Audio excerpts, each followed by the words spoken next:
White shirts on the pitch, running fast through the night. Every heart beating loud under floodlit sky bright. So to London stand strong, in the stands they belong. Voices echo like thunder, to the club they sing along. Up in Spurs we arise, eyes on the prize. Victory in sight with all our might. King's fire in his eyes, glory's what he seeks. With every goal he flies, rising to new peaks. From the lane to far and wide, with the pride of the fight. On this journey we'll ride, with our passion burning bright. Up in Spurs we arise, eyes on the prize. Victory in sight with all our might.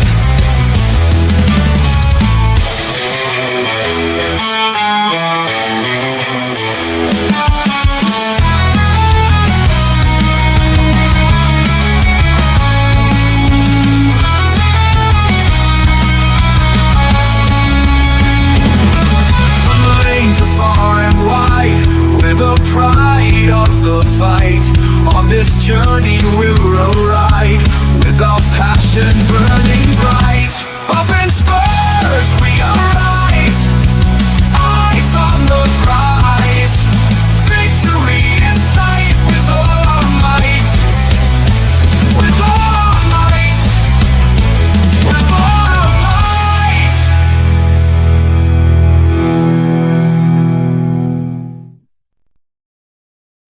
Got that all sorted within about 2 seconds to spare.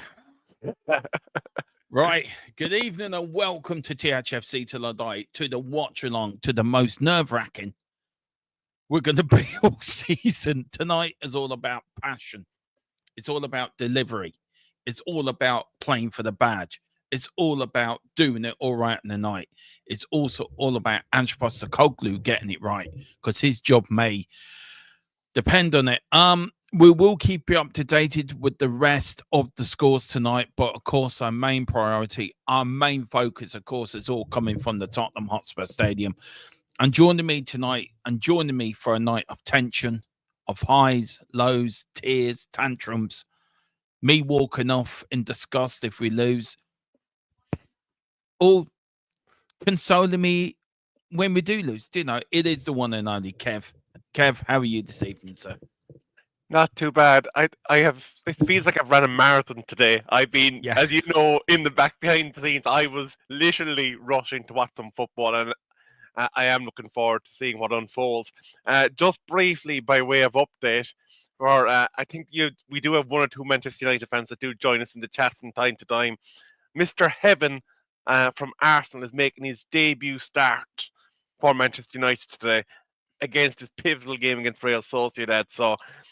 It's squeaky bum time for both our clubs, Dermot. It is. And I suppose part of me, in a way, is feeling a bit of sadness for my club at the moment, because the stadium that had all our history. I couldn't care about your club. I couldn't care about Okay.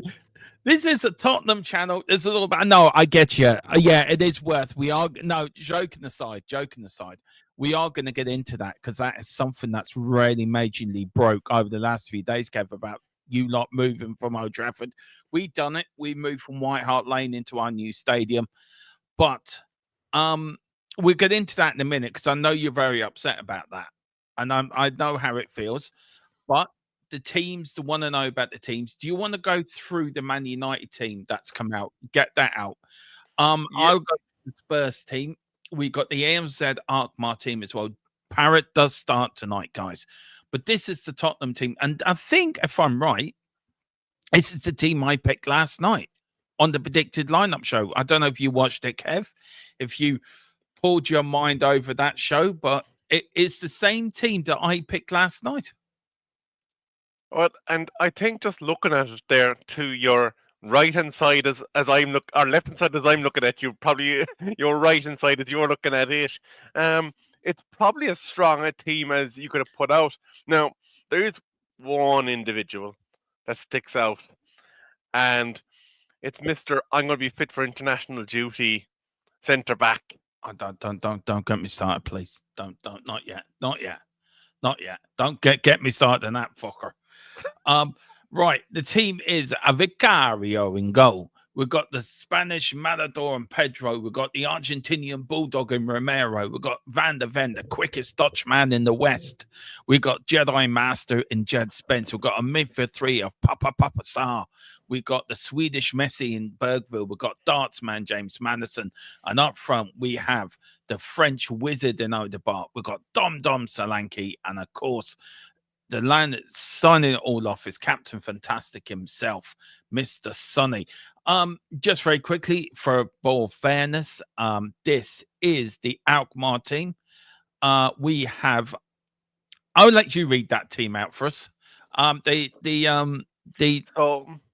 we have Atharur Oduro, Muller, Wolf, oh, sorry, I had to do it. Pentara, Goes, Makiuma, Klassen, Cooper Means, Budmeister, Pookie, Parrot, and Sadiq, I think is the last one. Yeah, for the they're playing the. What do you think to their lineup? Have they come up to defend? Do you think? I think they will have to, won't they? They've come to win. They've come to get 3 points, get through the tie. They're 1-0 up. They're coming up with defense in mind, aren't they? Yeah, if I had Cullen's fancy buttons, I'd be pulling Budmeister back there in or around your semicircle outside your box. Klassen and Cooper Means are going to kind of tuck in and just in between the centre back and wing back, I reckon. And you'd probably see Pookie and Sadiq playing as deeper line wingers, with Parrot pretty much being on his own for breaks. I tell you one thing, it's a good lineup. We're going to get the chat in a minute. Big up to everyone. Quickly, do you want to go through your Man United lineup? Because I know you're eking to get it out. You're itching to get it out, but do you want to bring it out? Because they've got a tough time tonight as well, guys. Just before we do, I'm disappointed Danzel's injured, because I would have liked to seen Denzel Van der Ven. Yeah, I would. I really would too. We will get into that in a minute, because it's another hamstring like. But we will get into that. We've got a lot to get into.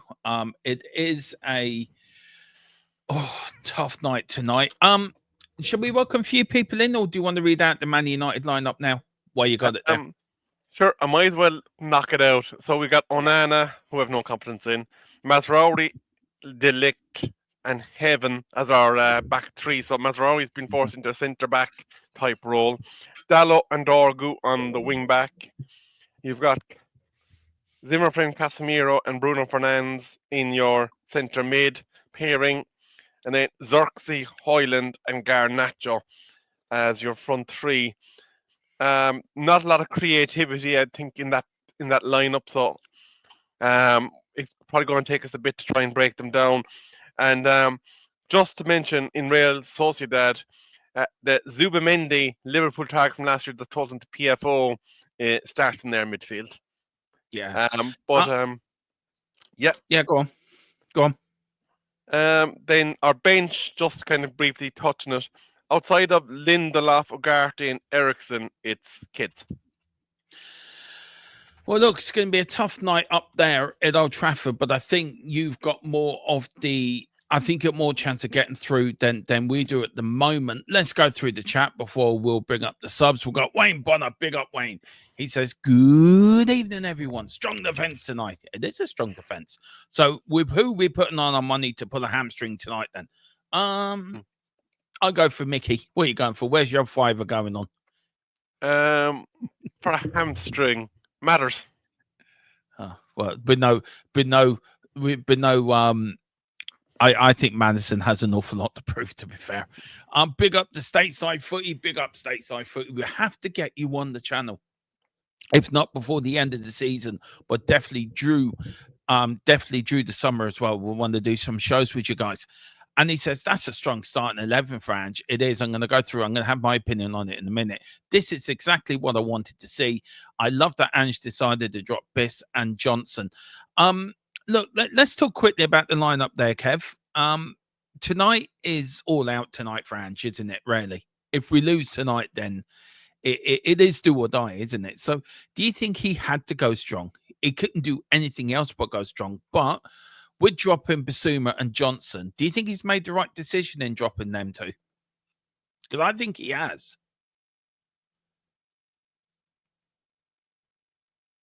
My apologies. I'm after pulling a dermal. It's okay. Personally speaking, I wouldn't have Basuma on your bench, let alone in your starting lineup. I don't rate him at all anymore. I think he's a liability to your team, and I don't think it's any great surprise that he's not playing. I'm just looking at your bench, and looking at it, it kind of picked itself. Archie Gray is probably the only one of that bench where you could say maybe he could have justified a position in that team. But Austin was never going to start over Vicario. Basuma, I would drop him off into the Atlantic Sea. Ben Davies, I think he's only coming back, isn't he? Yeah. He was only back. He's only just come back from injury tonight. So, like, he was never going to start kind of in an important game just back off the couch. Archie Gray, I already spoke about. Ben Johnson, Matty Moore, Scarlett, Tell, Udogi, and Whiteman. Like, he picked pretty much the team that he had to pick because he had no Bentancur because of the yellow cards. He has no Danzo because of an injury. He has no Dragston because of an injury. He has Fraser Forster and Kingsley inactive for whatever reason they're out. Kula has a foot injury. Reguilon and Timor are inactive, and Richarlison has a calf injury. Like, there was no options really other than what he put on the field. I don't think you could rate the tactical nous of your manager based on that lineup, because if he didn't pick them, I think he'd have been put on a spike outside of your ground tonight, because there'd have been people asking why. Yeah, can you stick the subs down in there? I'm trying to find them and I can't find the subs. Can you stick the subs sort of in the just put them in the banner? Side there in the banners, and I bring them up there. No, I agree with you. Look, I think I like Johnson. I really do like Johnson. I think there is a talent there. He's got a talent of being in the right place at the right time, but he just can't take on these man. You look at Odegaard on Sunday. He kept taking on these man. He may not get it right 100% of the time, but he will do. He keeps trying, and that's what we want Johnson. I think you had to pick Burville. I think he was rested on Sunday for that purpose. I think I picked Porro and Spence as the two win backs, and which is what they are, two win backs technically. I think it's a really good lineup. It's a lineup that's got a little bit of creativity in it. I think Madison has to turn up tonight. He really does. He has to go and put a performance in tonight. But the first 20 minutes are vital. We need to score early to really put them under the pressure. If we don't score early, and look at the chances we gave away on Sunday against Bournemouth within the first couple of minutes, with the likes of Romero and all them, we can't be given chances like that tonight. And if we do, we will go out. And why tonight's so important is because it's our season tonight. It's our season. And then what do? Do you sack Ange then if we go out tonight? I don't think you should. I said last night we shouldn't sack Ange. Ange should be there to the end of the season. I'd rather have Ange than Ryan Mason, but I don't know what you guys think in the chat. Let me know.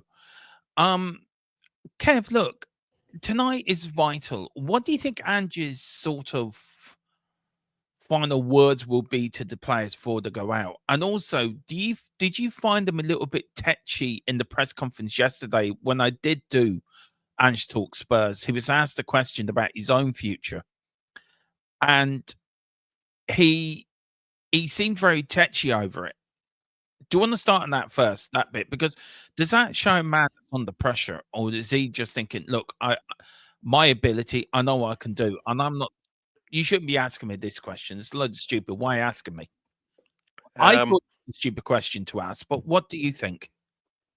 I'm going to again start running comparatives to Manchester United, as I watch our CEO be interviewed by TNT Sports when Ten Hag was on the ringer, when Ole was on the ringer, when managers basically that we've sacked was on the ringer. They got tetchy in press conferences, and I don't think it's a man that is under pressure. I think it's a man. Oh, I didn't realize Colm was in the chat. Hello, Colm. Is he? He hasn't come up here. Here, look at the picture on Moondog. Oh, it's Moondog. Yeah, it's not Colin. But it's a picture of Colm, though. No, I'm not. I haven't talking to Colin. I'm being nice to him. There, but all jokes aside, I think it's a man that already. Oh yeah, I get you now. Yeah. Where's the government? You're looking well, Colin. We got there in the end. We got there. Sorry, I'm not with it. You want to see me on Sunday? I started the show with the lineup that played against said last Thursday. I was given that as a lineup. But to finish the point. Oh, hello. BT's upgraded their personalities. That's for sure. Sorry, not sorry. But and I've killed Dermot. Not my fault. Look, I want to turn it in his head then, right? Does Ange know something we don't? Yeah. Do you think Ange would have been told, you don't win tonight, that's it, your job's on the line? I don't think tonight's anything to it. I think it's you're a caretaker manager at the end of the season. Doesn't matter whether you win the Europa League at this stage or not, you're gone. I firmly believe he's done. Yeah, I know. So look, is it worth? I see what you mean now. Hello. Ew, hello. I'm just waiting for the rolling pin to come in the back of your head. She's not sitting. She will be down shortly. Look, with Ange, right? I welcome people in chat. Then we'll get to Ange because it's a conversation I want to get into because we've got time.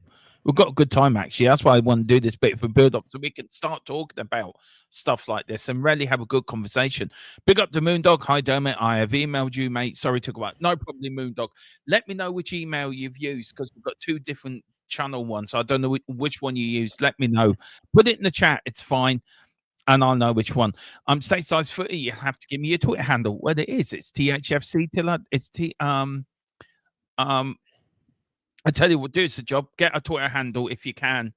Kev, and put it in the chat if you can. I think. Hang on. You have to get it here. Here we go. I've got it. It's all right. I've got it. That's it there. If you do that one stateside, that will give you to our Twitter page. Yeah, DM me an email and I'll do that. He says, we know exactly what Johnson can do. The most he refuses to do. I know it's only AZ, but it's a huge fixture. Ange cannot afford to get it wrong. If we do get it wrong tonight, I want Ange out there. I want him gone. I want him sacked. I love Ange. I wanted Ange to work so much. And I've backed him and backed him and backed him. And it's come to this point, isn't it? It's come to this point that he has to win today. It's do or die, isn't it? And would that seep into the players? And if the players are behind him, will that buzz up the players even more? If the players aren't behind him, would that make them play any less? Do you think mentally these players are strong enough to play well for Ange tonight? Here's the thing.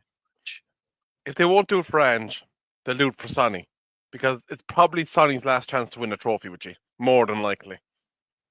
Because he has been linked, as you said, in earlier shows with Munich and a few other places. Yeah. So if they won't play for the manager, they'll play for Sonny. Because they won't do him dirty like that. As to what Ange is saying to them in that dressing room right now, he's saying, you cannot concede the first goal. We cannot go 2 behind in this tie. If we do, we are done because they will be so defensive, you won't be able to crack a fart. It'll be so tight inside there. Then if that's the question, how important is the fans tonight? The fans have got to be, they're so important, aren't they? Your fan base is going to have to be roaring and making this place a cauldron They're going to have to be cheering and reassuring the players every single time and basically roaring them to advance, because if the players don't feel that they're able to feed off the energy, it could go flat very fast. And if you start playing slow tempo, going a bit into what maybe Alkmaar want to see, they'll be green like Cheshire Cats. They'd be saying, "Thank you very much, Tottenham Hotspur." Do you know, big up to them. Then we've got Milton. Big up to Milton as well. Hope you're well, Dermo. I am grand. We are winning tonight for one. There you go. That's the confidence I want to see. Big up to you. I said in another chat earlier, I was supposed to go on today's, but I couldn't because of stuff here. That's a great tie, Milton, by the way. Pardon? That's a great tie. Yeah. And it's we will rise, we will win. We are Tottenham Hotspur. And we are. Tonight's our trophy. Tonight is our trophy. And the problem is with the high line, you look at other managers. Is Ange then at fault then for not changing these tactics, for not changing this bloody high line?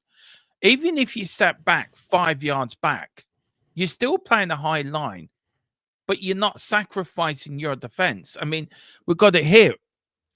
Big up to State said, even if we lose tonight, I still can't see them sacking Ange. The players obviously are fighting, but this isn't necessarily a coaching issue, but a player quality issue. That's one avenue we need to go down. We got this from Wayne Bonnet. This high line crap has to go. It's become too problematic with regards to injuries and being too open, easy for counterattacks. Sorry, Dermo, major breaking news. Kieran in the Tottenham Hotspur member channel has said, if we go through tonight, we will be against Frankfurt, as Ajax are currently losing 6-2 on aggregate. The Germans are destroying them. If we win tonight, we're going out to Frankfurt anyway. But the last time we won a European trophy 41 years ago, we actually beat a Dutch and a German side on the way to winning that trophy. So there's a little omen for you. Moondog, yeah, one ball over the top. We're done. This high line, do you think Ange is at fault for being too stubborn? Here's the thing. And again, I'm using Ten Hag and Amran as the example. Ten Hag had a philosophy when he arrived at Manchester United. He tried it, we looked crap, and he changed the system.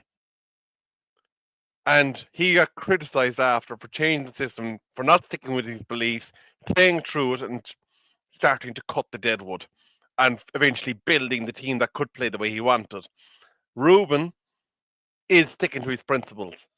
We may not have the personnel, but he knows which players now are capable of playing it and which ones are not. The difference is, at this present time, Ruben isn't lying to us, the fan base. He's been dead straight. Whereas I don't feel Ange is being straight with the Tottenham fan base. Why? I think he's kind of making these generic statements about this and that going wrong for him on the day. But he's not talking about accountability. Who's responsible, who's at fault, and what can be done to resolve it.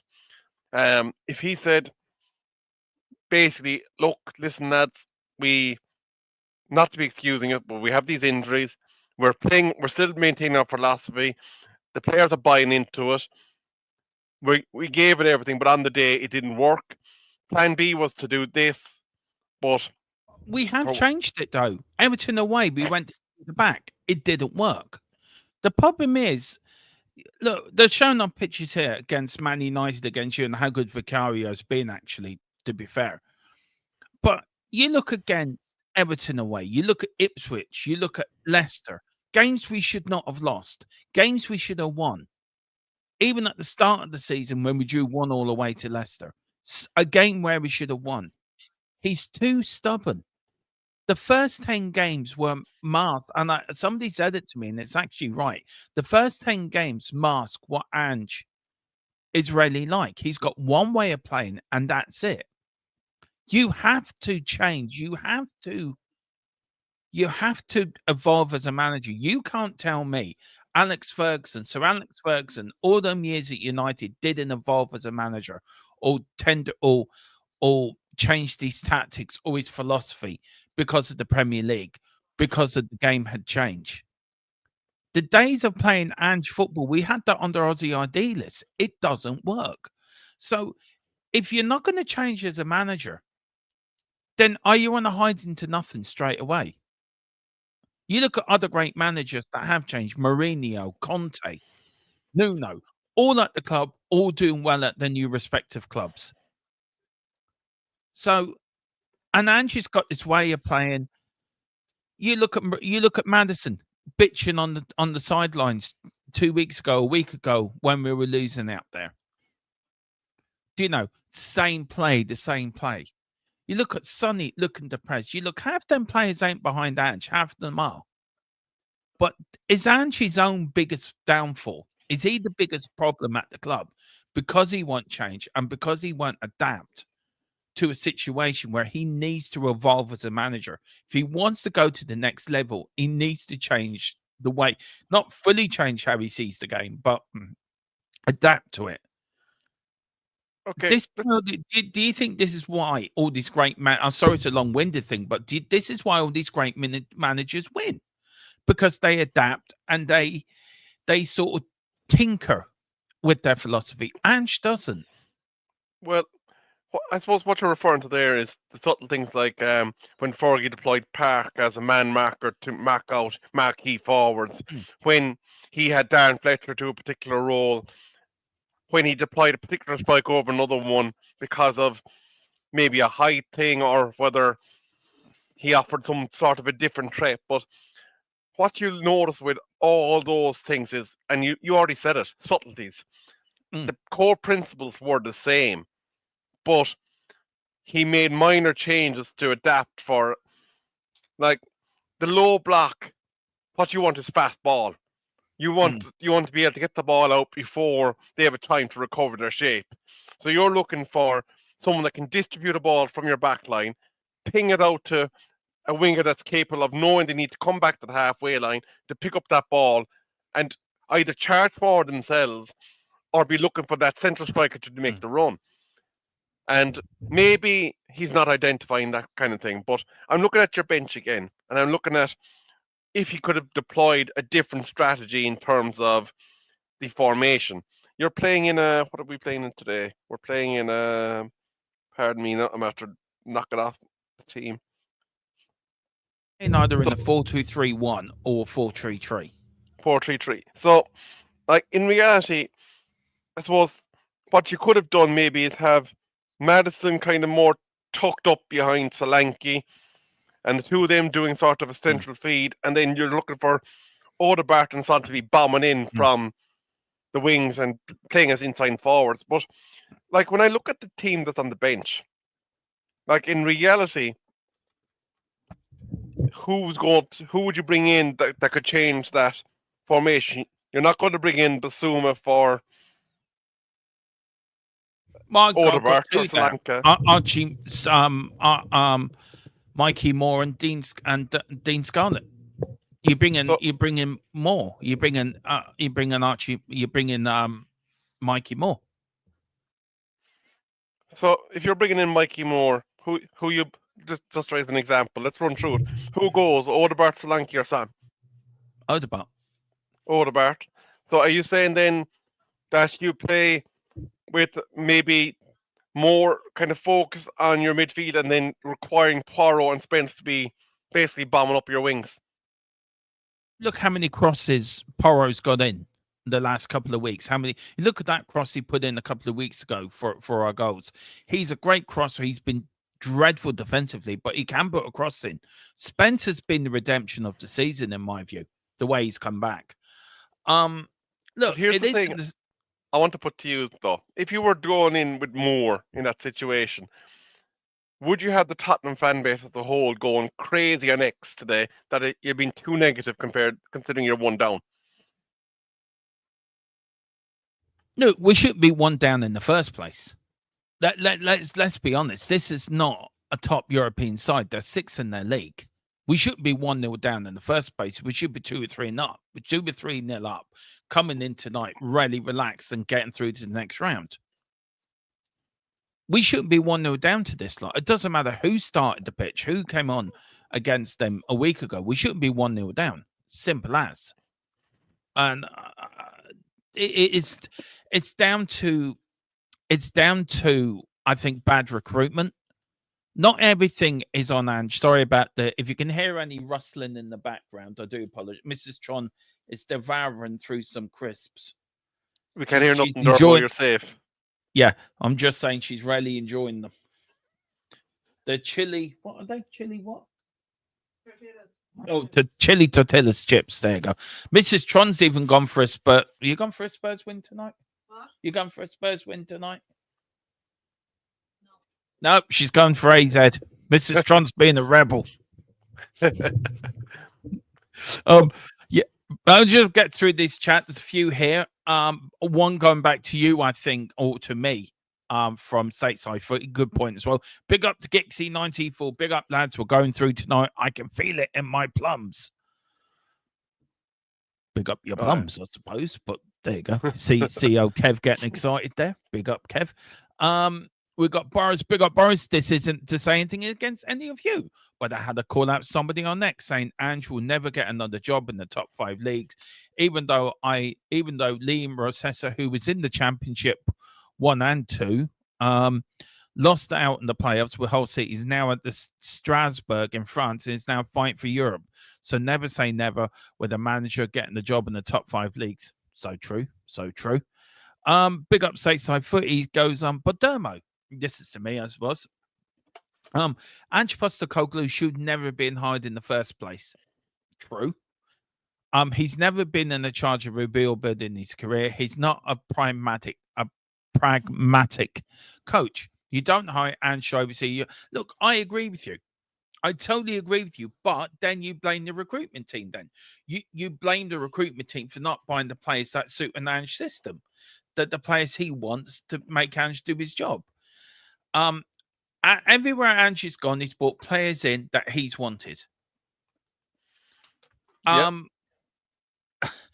Look, we went after Slot in the summer. We didn't get Slot for whatever reason. We went after who else did we go after in the summer before we went to Ange?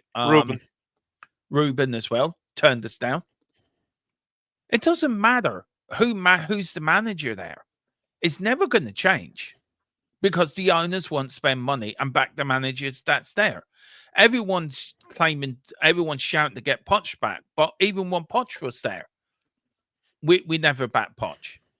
So to the owners go, it's never going to change. It's never going to be any different. And I agree with you. Ange shouldn't be hired in the first place. We should be looking at big managers. But Ange was hired. I was excited, and do you know what? I'm feeling sad tonight because this could be one of his last games in charge. I think Levy will have to pull the bullet tonight if we lose. If I remember correctly, Dermo, though I'm being told otherwise that he won't, but he'll have to. If I remember correctly, Dermo, the year that Ange Postecoglou was appointed was back in 2023, and that summer campaign quest for a manager was rather tough for Spurs and Dan Levy, because Dan Levy found it hard to sell the project, hard to sell the club. And a number of managers that were interviewed kind of walked away from it. And do you reckon that is a Dan Levy thing? That they felt that they didn't have the network upstairs that would help them transform the Spurs team? Or do you think it was that Tottenham chased the wrong list of candidates? Look, picking a manager, it's like picking a lucky dip. You don't know who you're going to get. That manager, when we picked Poch, whoever thought Poch would take us on the ride he took us on when we hired Pochettino? You never dreamt he would took us on the ride he did. True. It's like you picking Alex Ferguson. You never would have you never would have dreamt that Fergie would take you on the ride he took you.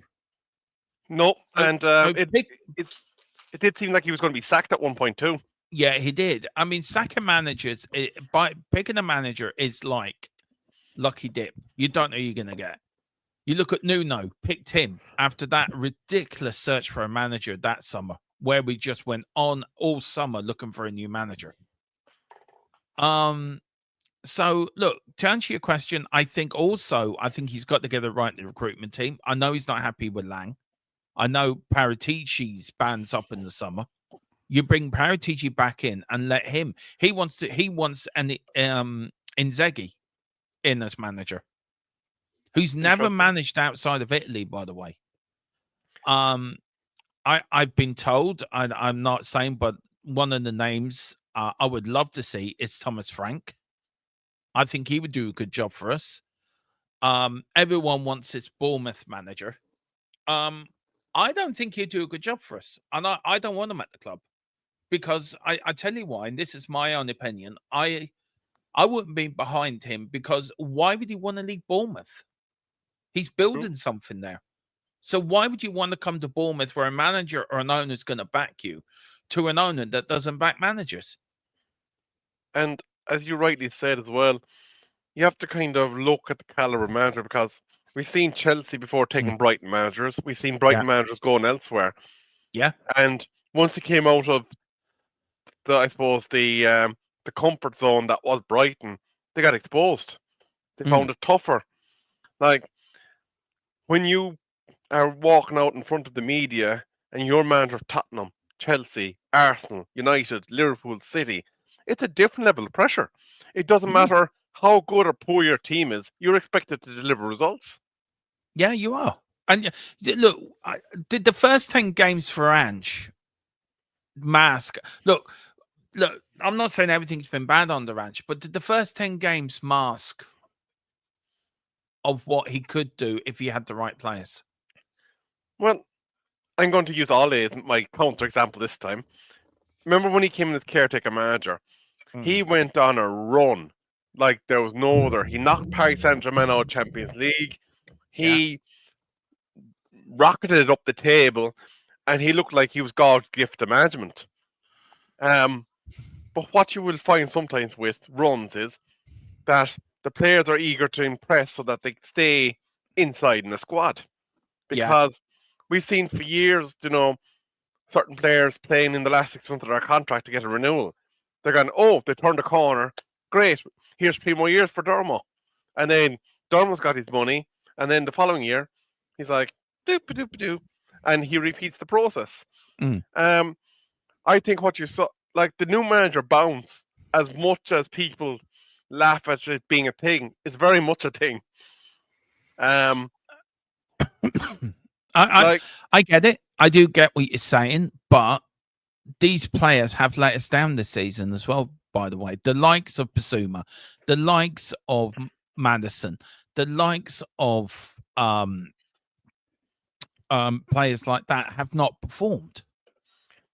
And Dermot, I'm delighted that you're mentioning the players, because my fan base, for years, after they went through Van Gaal, Mourinho, Rangnick, Ole, they refused to put blame on the people that are getting paid a fortune to kick around the football.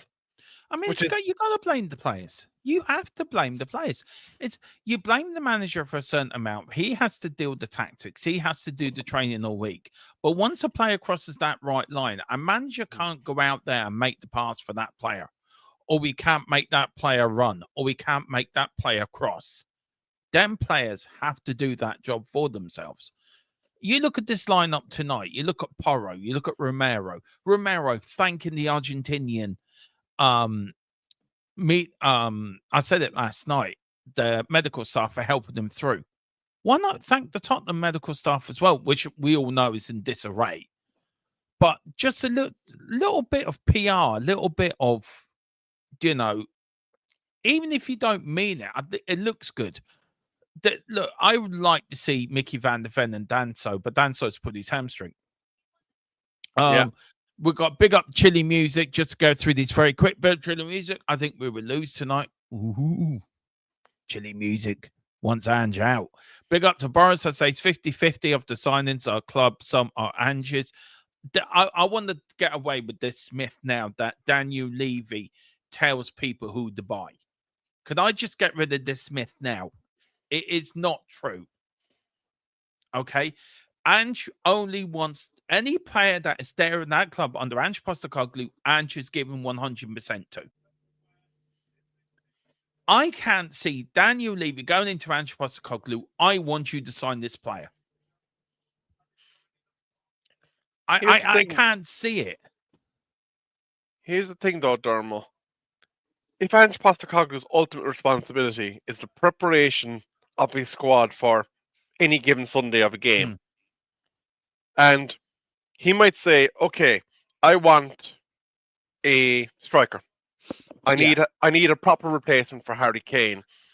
I like Osherman, I like Dermo, and I like Colm O'Connor. And it's not after that, his role more than likely is finished in the transfer process. And Levy or whoever is responsible for negotiating at some point will say, look, listen, we're negotiating with Colm O'Connor FC. Dermo's available for 25 million. We're confident we can get him on a contract. However, we've also identified someone that our scouts are telling us has a very similar profile to Dermo. He's available from Butrus Gali FC in Argentina. He'll cost us 5 million, but he's not Premier League proven. So we're deciding because you're saying. We're getting him. It's what they're saying because of cost measures. You telling me, say Dom Solanke, who we wanted in this summer, right? He is our top striker. He's not worth 60 million. No, he's not. So, do you know, Dom Solanke was supposed to be this great striker who's never scored over 20 goals in the Premier League. He's done it in the Championship. We should, no disrespect to Dom Solanke, and I was very underwhelmed when we got him. Me and Tequila both were very underwhelmed when we got him. I would have liked to see gone to somebody else, like an Ottoman or somebody like that. Push out the boat and spend the money. If you want this manager to win you things, he's a manager that wins you things. He's a win-now manager. He's not a manager that's here to rebuild the states. I said he wins your stuff now. Back him. Back him with the right money, with the right players. It's just, again and again, we get managers, we don't back them. It's like a reversal cycle. But these players, they've thrown managers under the bus. The players have thrown Pochettino, Conte, Mourinho, Nuno. How many managers have them players of different squads? The only two left out the Pochettino squad, I think, is Sonny and Ben Davis. Are the only two. Dermot, you made an interesting point actually about Solanke and 65 million. You said, was it? Yeah. Evalinson, who if the scouting network was kind of doing his job, and if you wanted that kind of player, 35 million is what 37 million is what he cost Bournemouth. So you'd have had another 30 million to spend on another player, roughly. I know. Trill said, unless we pay like 5 or 10 million to US Fed, I don't want Poch to come back. I don't know why this thing of getting Pochettino back. I don't want Poch back at the club. He didn't win us anything. Why we're going back to a person that didn't win us anything? What's all this big thing? We want Poch back. You don't go back to your ex. It doesn't work. It's starting to really annoy me that we want Pochettino back. We want Pochettino back. Why? Ange is still in the job. Ange is still there. Ange is still our manager. Let's back this manager until he is not there anymore. And then once he goes, then start talking about who do we want to take over. But here's the thing. You talk about moving on from exes and whatnot, but you have to look at the elephant in the room, and that's Nuno and what he's doing now.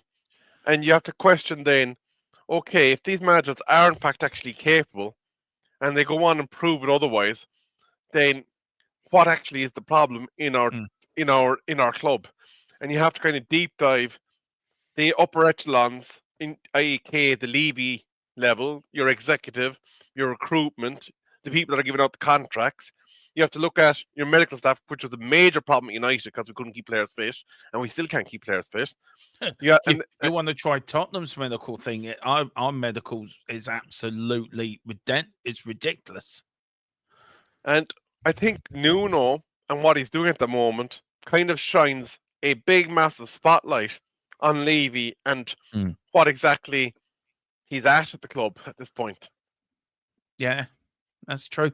I'm big up stateside footy. You're a sucker will never let Pochettino go. No, he won't be going with 50 months for World Cup. They won't let him go. On home soil, he doesn't even have a release clause. He's not available until after 2026. I don't want Poch back anywhere near this football club. Do not want him back.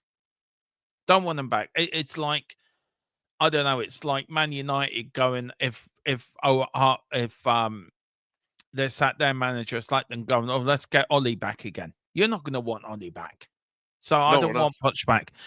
Just to give you a quick late top of what's happening, guys, with the other ties. Atletico Bilbao are 1-0. It's 1-0, so it's 2. They're 1-0 up, so it's 2-2 inaccurate. Frankfurt are 2-0 up now against Ajax. It's 6-2. We got told a little while ago.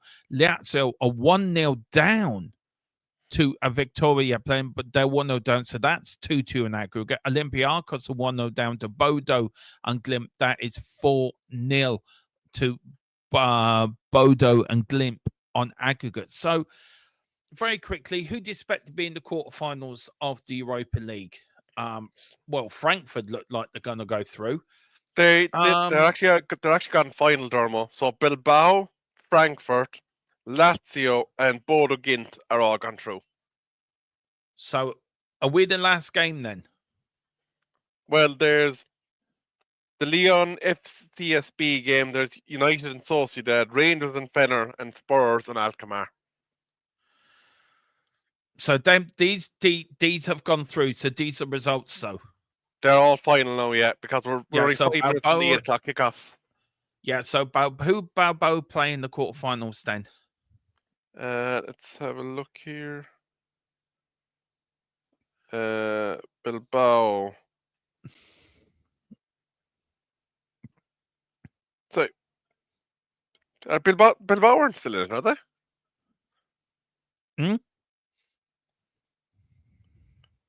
Bilbao, Roma. Is that the Conference Cup, no? I don't know what you've just put it in there for me. So you. Sorry, hang on a second.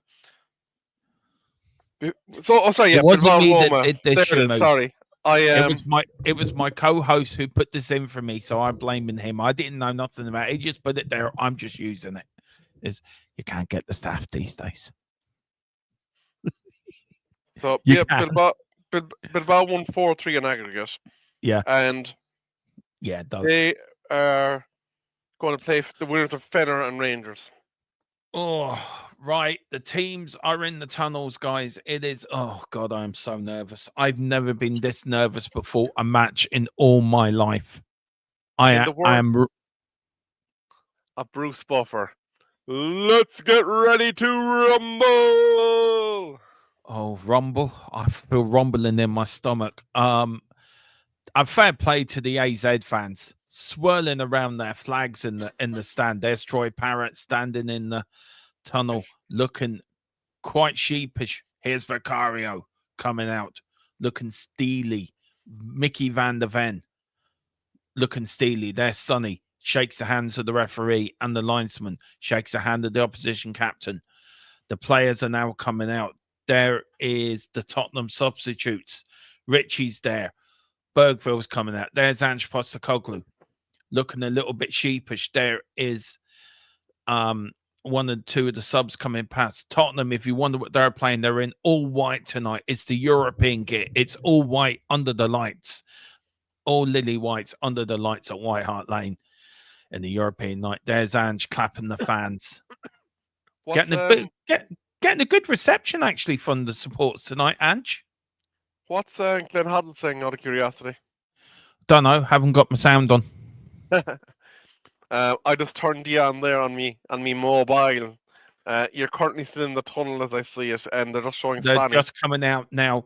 There's the referee who picks up the ball. Sonny there, Vicario there, Romero looking menacing, Mickey van der Ven looking determined, Bergville looking to put back what he did as well a week ago with that own goal. A big shout out, by the way, to Papa Sarr and Jed Spence, who at the moment are doing Ramadan at the moment.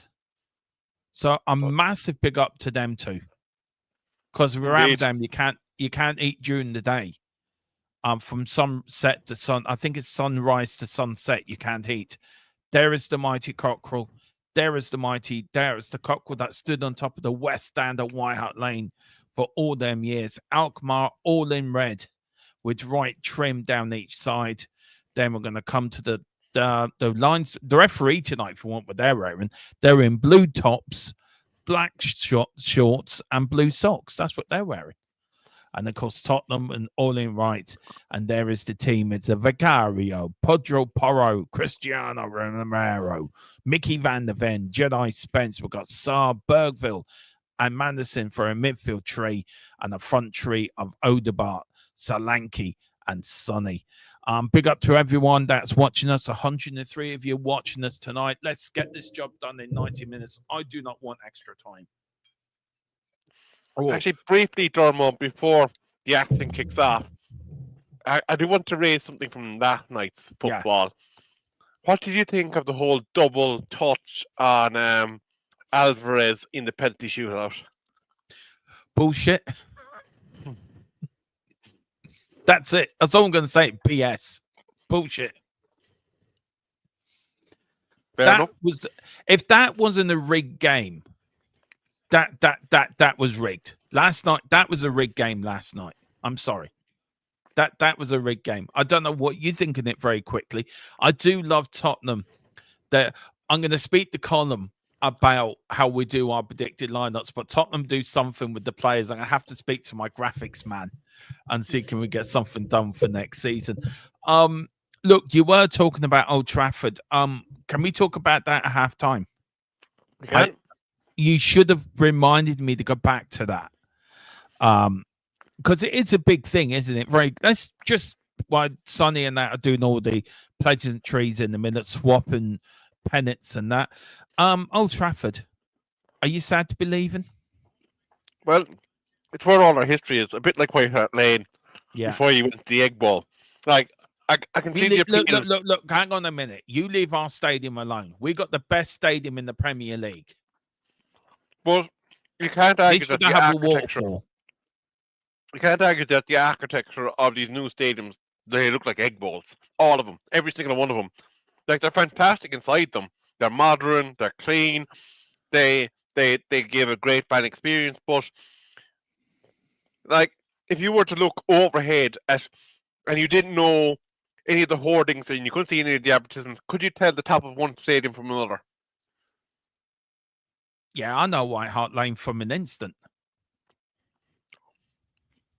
If you're just looking directly with all the seating coloured out and all you can see is the grass in the top of the stadium.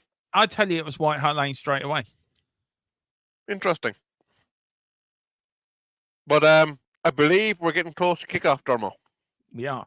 Look, it is sad Old Trafford going, but the waterfall is going to be a big miss. You have to put that into your new stadium. That's all I'm going to say. Right, we are about to kick off here. We're about to kick off. And we're off here. Big night for Spurs and a big night for Ange Postecoglou. There's Mickey van der Ven kicking the ball forward. Good header out there for Solanke. He's gone out for an AZ throw-in. We're quickly into the game now. AZ all in red. We will be getting updates, of course, from Old Trafford and all around Europe. But the main focus, of course, here is at White Hart Lane. Bergville now to Mickey van der Ven. Mickey van der Ven to Romero. Romero goes all the way back to Vicario now to Mickey van der Ven, the quickest defender in the West. Long ball through to Solanke, but here's James Maddison. Go on, Maddison. Come on, Maddison. Let's get one in now. Checks, goes round, does a reverse pass to Jedi Spence. Go on, Spency. Puts it forward. Oh, what was that? But a good start from Spurs. I say good start. Good start from Tottenham there. Would you agree, Kev? Yeah, you definitely are looking for a goal, and that's exactly what you'd want from Tottenham Hotspur. I am slightly behind you, I think, because that long ball is just going through on my screen now. Do you want me to pause my telly so we can be all together? So what date? All right. So Let me Spence know. is just after Let kicking me the ball out. hang on. Let me know when you get to 1 minute 18. Okay.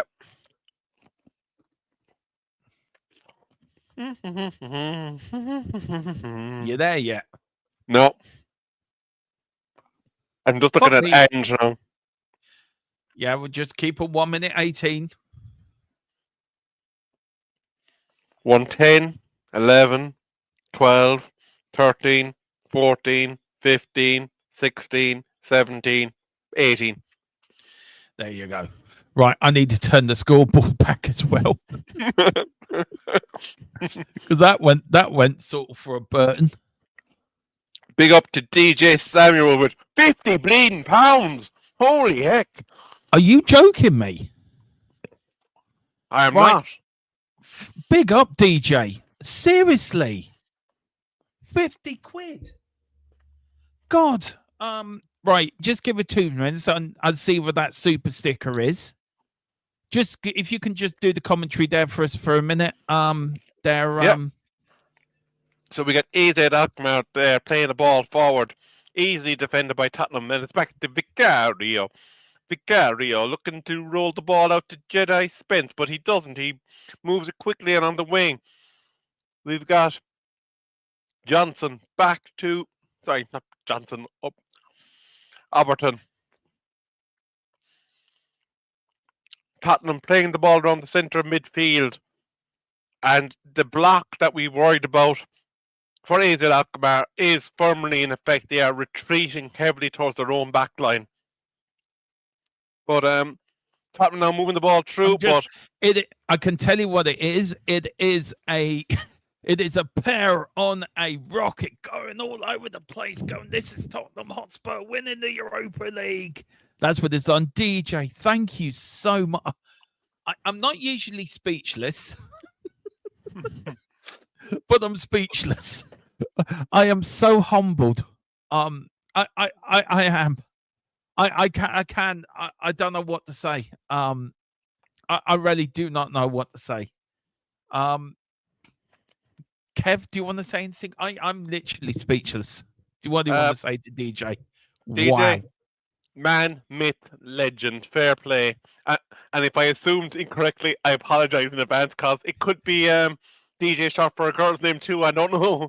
But big up to you, DJ. Thank you very much. And it'll go towards the running and upkeep of the channel. So much appreciated.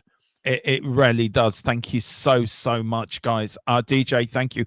And also, if you want to be like DJ, do get in your super chats or your super stickers.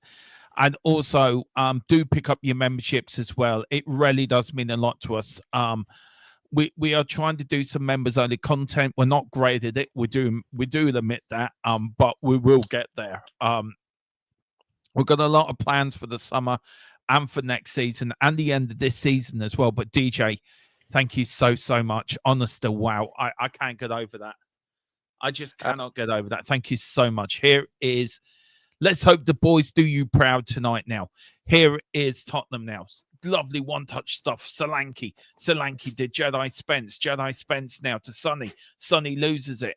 Alkmarr get it. And that, I think the first 5 minutes, Tottenham, we're quite pleased how they've started the game. Actually, Kev, I think they've played quite well. But is that a free kick? Yes, it is a free kick. I think, though, what we thought was going to come from AZ is exactly what's transpiring, though, Dermot. Yeah, it is. That they are sitting back, aren't they? Trying to hit. We have a breaking VAR check from Manchester United. There's a potential penalty check against United at the moment. So I will let you know what's happening there as soon as the decision is rendered. Here's Tottenham now. Here is now Papa Sarr. Checks, goes back now. Porro with the cross in. Oh, very bad cross as well. It goes all the way back to Romero. Romero, where's he going to go back? All the way back to Vicario. Vicario to back to Romero. Romero, the Argentinian bulldog. Look at him saying this. Get up there. Get up there. He's saying, get up there. That's what he's saying. Here's Bergville. Bergville, crossfield ball. What a ball to Casper the Ghost. Oh, and Casper the Ghost, who is making his Spurs debut tonight, by the way. We did buy him from Casper United for a good fee of a pint of milk, a Mars bar, and a bag of crisps. So he's made a United losing. What's the update from Old Trafford, Kev? He's gone to the screen, and I'm looking at this, and I don't see how there's a penalty there. He's probably arguing that the Ligt took the feet out from under him, but he's ahead of the Sociedad player.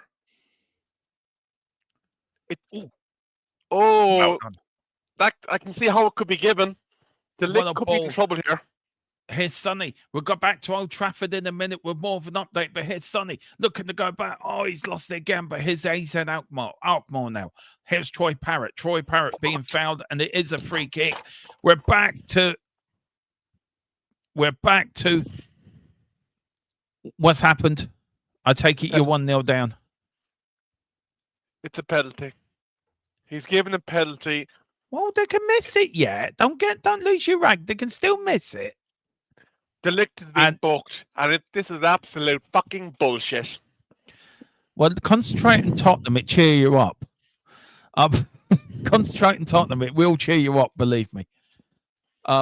Big up to DJ said, it's for your hard work, you always do, and support, mate. Thank you so much, DJ. I don't know what to say.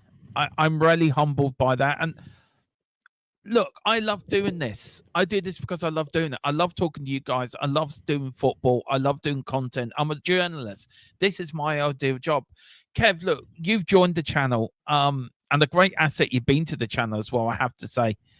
What do you say to DJ? I don't know what to say in these things. You're better at it than me. I'm just really humbled. I'm doing what I love doing, which is talking football. I'm a short, fat Irish fella that talks shite. And I love talking shite, and I will keep talking shite. But what would you like to say? I know Colin as well, and Tequila. I know they'll be humbled as well as I am. But what just to DJ? What do you want to say to him as well? I suppose the channel is only as strong as its members and the people that come here week in, week out, regardless of whether they donate money or not, and engage with the channel, chat to us, give us their views. That's what makes the channel what it is. And for someone to kind of, I suppose, show that they enjoy the content so much and support the channel so much by donating, DJ's a big supporter. Donating £50 of their hard-earned cash. All we can say is thank you very much, and we do appreciate it. And by all means, keep giving us your feedback on how you think those games are going, because that is what makes the channel. You know, I'm just a United fan, camped here with no skin in the game. Dermo, as he said, is an Irish bloke talking about Tottenham Hotspur. Manchester United are 1-0 down. So all I need now is a good stiff glass of whiskey, and we'll be okay. And Jitsi, Homer Simpson's our architect. Yeah, big up, DJ. Thank you so much, man. It means a hell of a lot. It really does. And look, we're not paid by big companies. We do this ourselves. So guys like you have no idea how much it means. But do pick up your memberships as well, guys. It does help as well. But you guys are here because it's because of you why I keep doing this. It's because of you guys. So thank you. And I know Colin will be happy. I know Tequila will be grateful. And I know Kev is grateful. So am I. Big up. Gixie says United's new circus tent looks cool. It does. I got views on that at halftime. Maybe on Big Up over the international break, we would talk about that as well, about the United thing. That will be a good subject to go through. But AZ, 9 minutes in, we're 10 minutes gone. What have you thought of the game so far? Here's Madison very quickly. Kev, sorry, the Sonny. to Jed Spence. Jed Spence now looking for options. Bergville back to Spence, back to Madison. Madison looking to take on this man. Madison gets across in. Oh, they got there. Solanke and the defender got there. Troy Parrott looking to get back, but here's AZ Alkmarr. Alkmarr now trying to break out. Trying to go 1-0 up themselves. Up the league. Up the lane he goes. He's been pulled. Ball back. Alkmarr now. AZ with the ball. Playing it around a little bit. All in red, of course. Through the middle. Oh, Tottenham here. Here's Troy Parrott. Troy Parrott against. Oh, well done from Porro. But Tottenham been a little bit tentative in the middle of the back. There's Jed Spence now. Bergville. Van der Ven. Tottenham being pressed a little bit. Tottenham losing it a little bit. Now AZ are getting into it a little bit. Tottenham. And it's gone out. And it's gone out for a Tottenham throw in. And I think our Man United correspondent is about to have a heart attack live on air. That to me has to be a penalty. That has to be a bloody penalty. Oh dear. I will come back to it shortly. This game's actually quite this game's quite quite normal compared to what's happening up at Old Trafford. Oh, he's offside.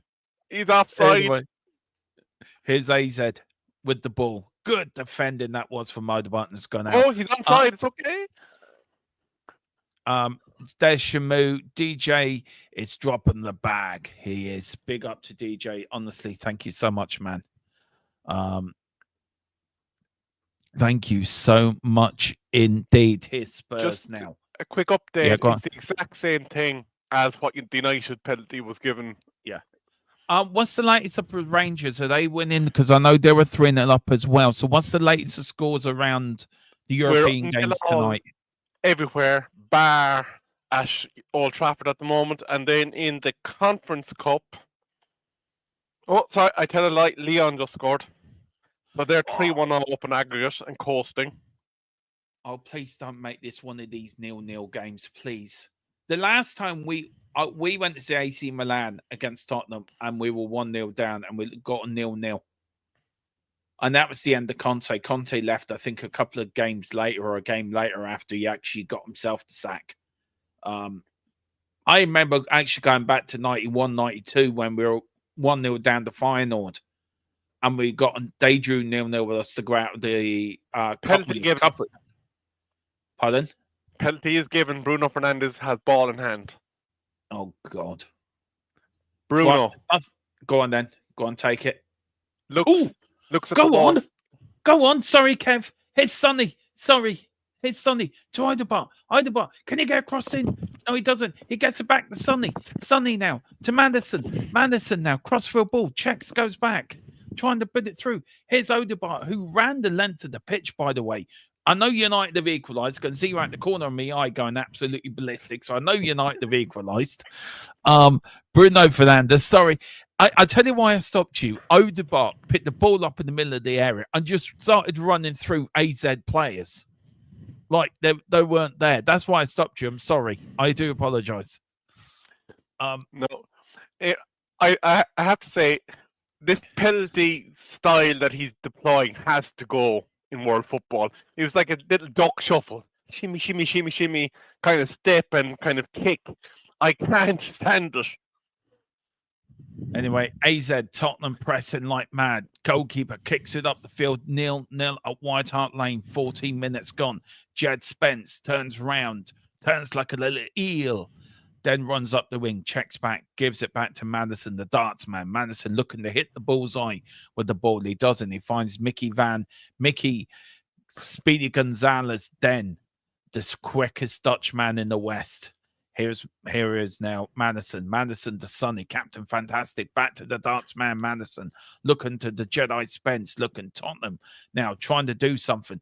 Does a chip over, loses the ball. Tottenham now, AZ now, tried to break up from the back.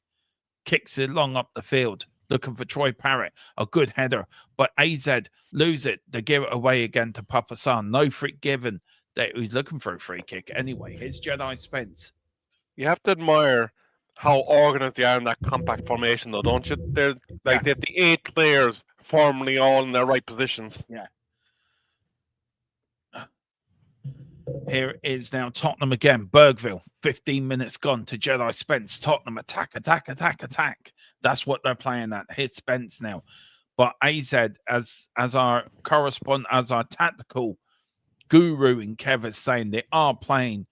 Would you say they're playing with the back five? Like they've started the 4-4-3, but when they're defending, they go into sort of like 2-5. Would you It looks say? like a 5-3 block that they falls into. Crosses into Sonny. Get out. Oh, unlucky. Oh, here's Mickey Van der Ven. Mickey Van der Ven. Oh, loses it. Here's AZ. Sorry, this game is going as quick. But here's Troy Parrott is brought down. No free kick, says the referee. Play on, he says, get up. And there's a bit of afters between Romero and Troy Parrott as well. Romero's round to him and screamed in his face, said, get up, you cheating bastard. And he does. You have to get ahead of me again, are you? I'm 16 minutes 40. Yeah, you're after jumping back ahead. Okay. Let me know when you're at 60-minute 45 because I have on the. It's on your clock. Yeah. So let me know when you. If you actually wait till you got to 45, you'd have been right. Okay. So are you? What are you now? 32, 33, 34, 38, 42, 45. There we go. And there we go as well. I was wondering how you managed to jump back ahead of me. I was like, what? Gerard says all fair. No, Nickers. No, I think Tottenham have started very well. It's just all about getting it right. This team is come to defend and to go for a draw 0-0. 562 if you're watching. Big up to everyone that's watching on YouTube and X as well. Wow. Can't believe there's Mickey Van der Ven pushing the defender. Get out of my way, he says. You get in that net and stay there. The referee saying, words, though. Yeah. So, corner to the Tottenham Hotspur. Go on, take this corner, go on. You did a bit commentary here. Ah, very good. Van der Ven is still having a little bit of handbags with his marker. Sonny now looking into the box, seeing who's available. Puts the hand up. Shapes up, strikes it into the box, doesn't get past the first man, but Bergville worked very hard there to try and maintain possession, and he is gobsmacked as to why that wasn't another corner. That was a useless corner, like. That was dreadful. Ange Postecoglou, what are you thinking at halftime? What are you thinking so far? Are you happy? If I'm Ange Postecoglou, I'm kind of going, I need a goal, and I need a goal fast, because the longer that's a corner, by the way. That should be a corner, by the way. Yeah, I felt he was remonstrating for a reason that he didn't get the right call. I think you're right. What worries me, the longer this goes on, the more that I think Alkmarr could nick one. If we go 2-0 down, then look, you and me are quite good at picking up when the tactics ain't working. The tactics are working tonight, aren't they? They are working. It's just it's the nature of the way that they're playing. You're going to have to seize the opportunity when you get it. You might only get one clear goal scoring chance. Yeah. And if he scored that changes the way they have to shape. But Tottenham here on the edge of the square. Go on, Jedi. Have a crack, son. Have a crack. Go on, have a crack. He gets the Sonny. Sonny now. Captain Fantastic, who couldn't cross, hit a bull up the arse.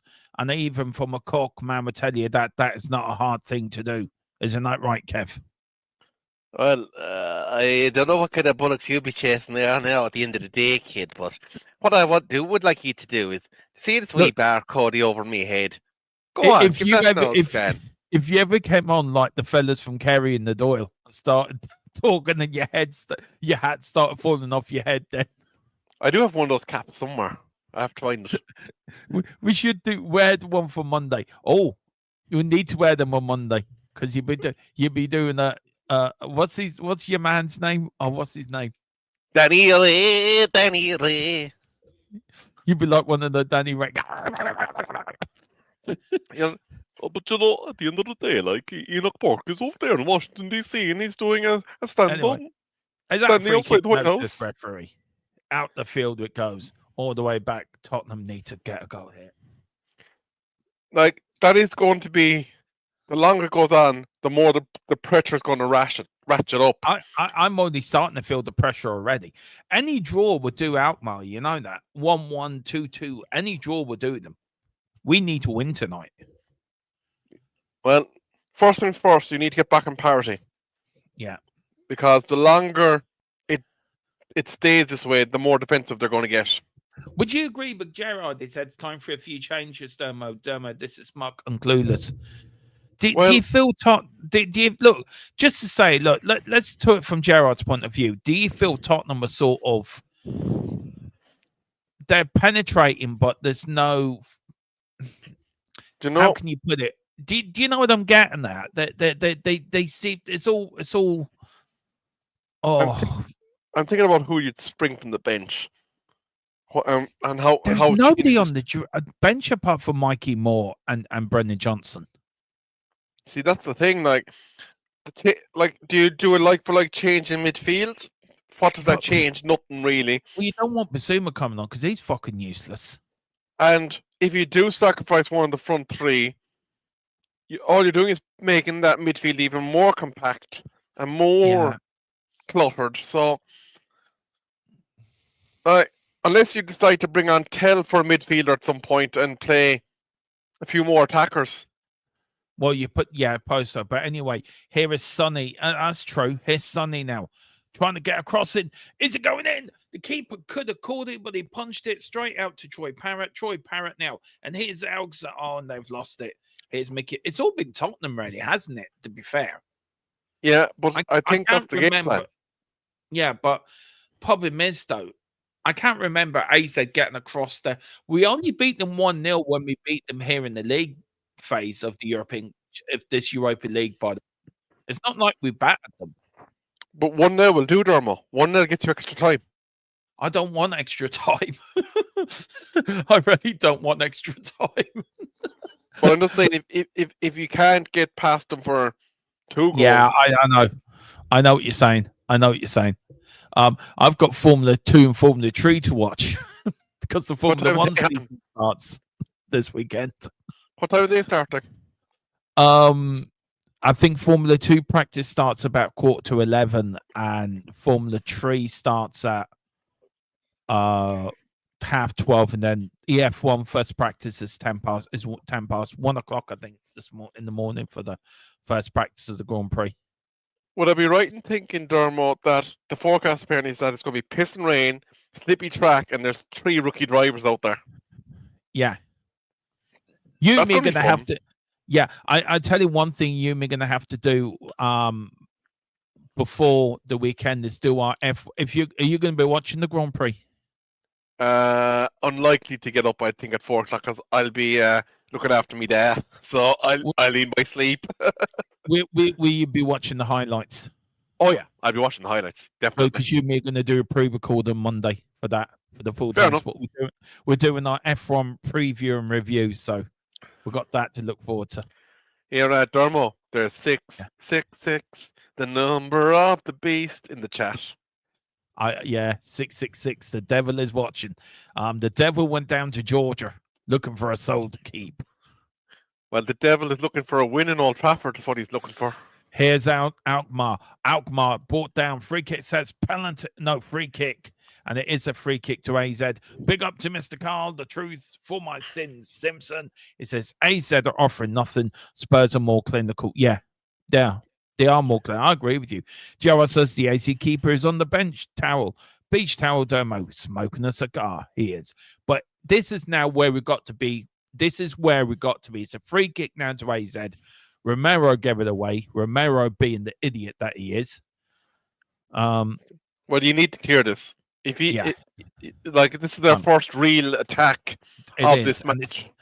And it's taken them 24 minutes to get there. Big up to everyone watching. 686 of you in the house. Big up. And again, big up to DJ for the €50 donation. Yeah, everyone, please do pick up your memberships. It does help us grow. Please do. It really does. Ball whipped in. Whipped in. He's saying And I think they're should go claiming for a corner, are they? Pardon? Is he claiming a corner? He is, and I think, let's see, the corner came in. It was. It was. It came off Papa Sarr. Oh, is there a little bit of injustice? And he said they're starting to come back into it a little bit, you know. They're starting to come into the game a little bit. Can I just say, though, that's 1-1. Bergville was out of a corner, and yeah, now... it is. Yeah, it is. Oh, giving away. Here's Solanke. Solanke. Through. Where the ball? Oh, is it offside? No, it's not.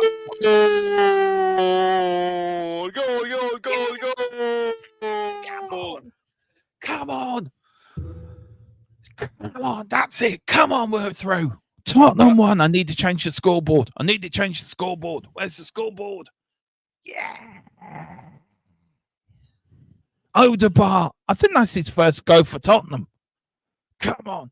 And it was. Do you want to talk us through the goal, Kev? Go on. Talk us through the goal. Ball was well cut out on, as they tried to play out defence.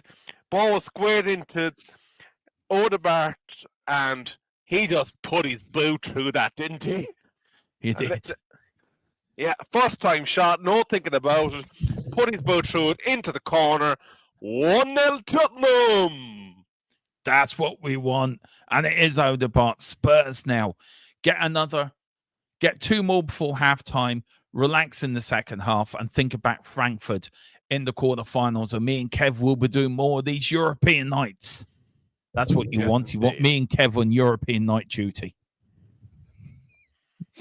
Now, if United are still playing when this game finishes, we will cover the end of the United game as well for you guys as well. But Kev will be taking over the main commentary. Chances are, the way things are going, we might be going to extra time. But now, Dermot, I do want to talk to you briefly about the Tottenham and the complexion of the game. Do you expect AZ to get a little bit more open now as a result of the fact that they're going to have to 27 minutes? They're going to have to now. They're going to have to. That was Odegaard Wilson's first goal for Tottenham, you know. Do you know what? Zoxy? Well, look at Ange. Look how much it means to him.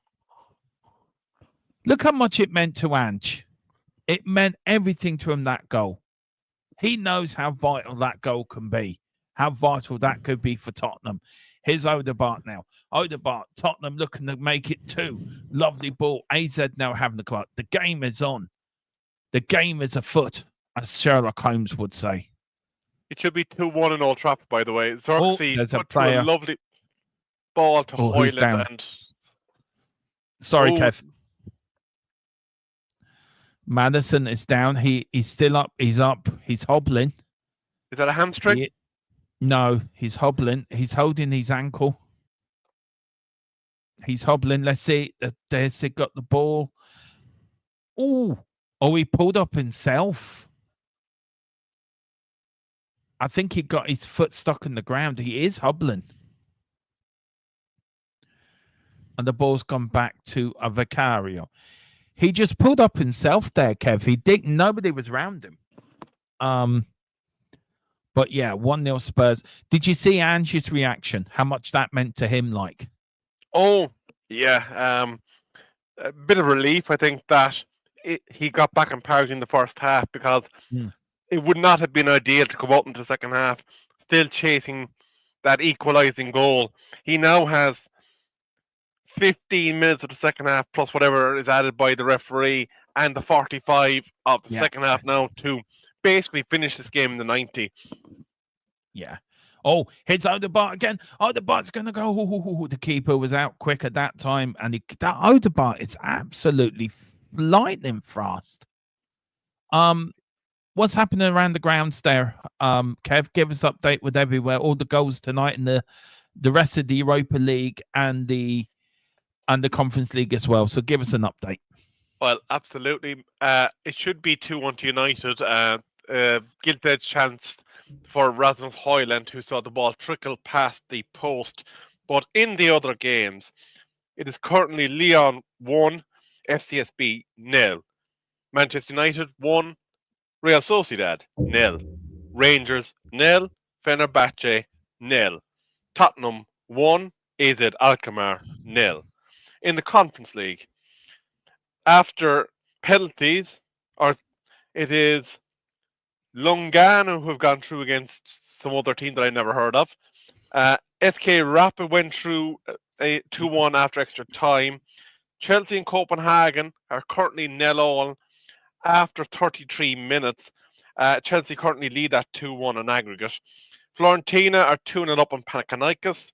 Betis, Anthony's club, are 2-0 up on Gurmaras, and Molde and Lega are penalty. 0-0.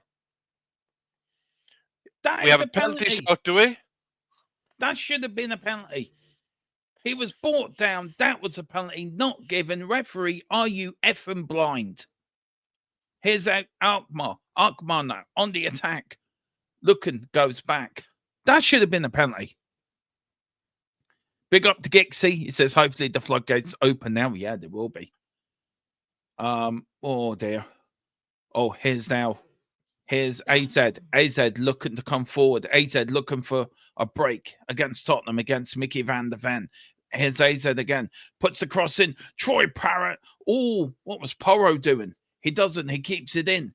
Here's AZ looking for a way back into it. Are they going to get an equaliser here?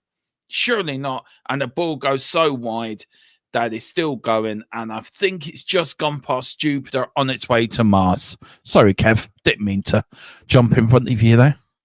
No, that is perfectly fine, Mr. Dermatron.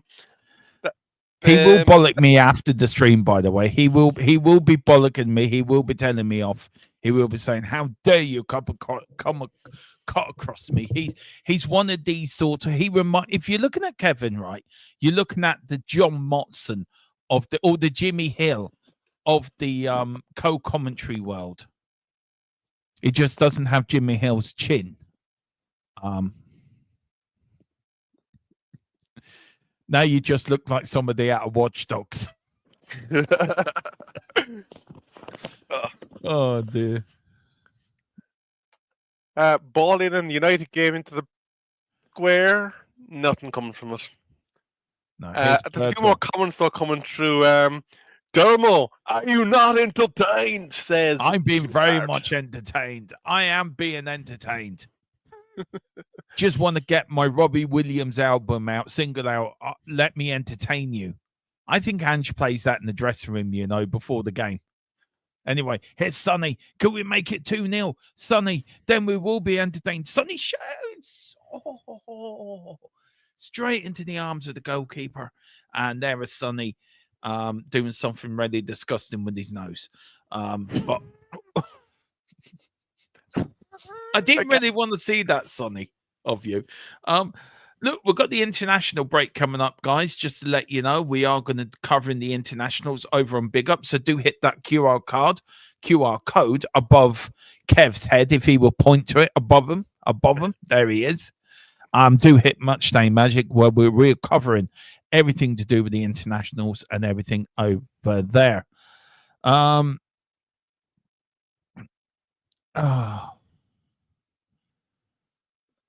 Oh dear, little bit now nervous now. I need the second goal, Kev. I need the second goal. Once we get a second one, then I think we've won this.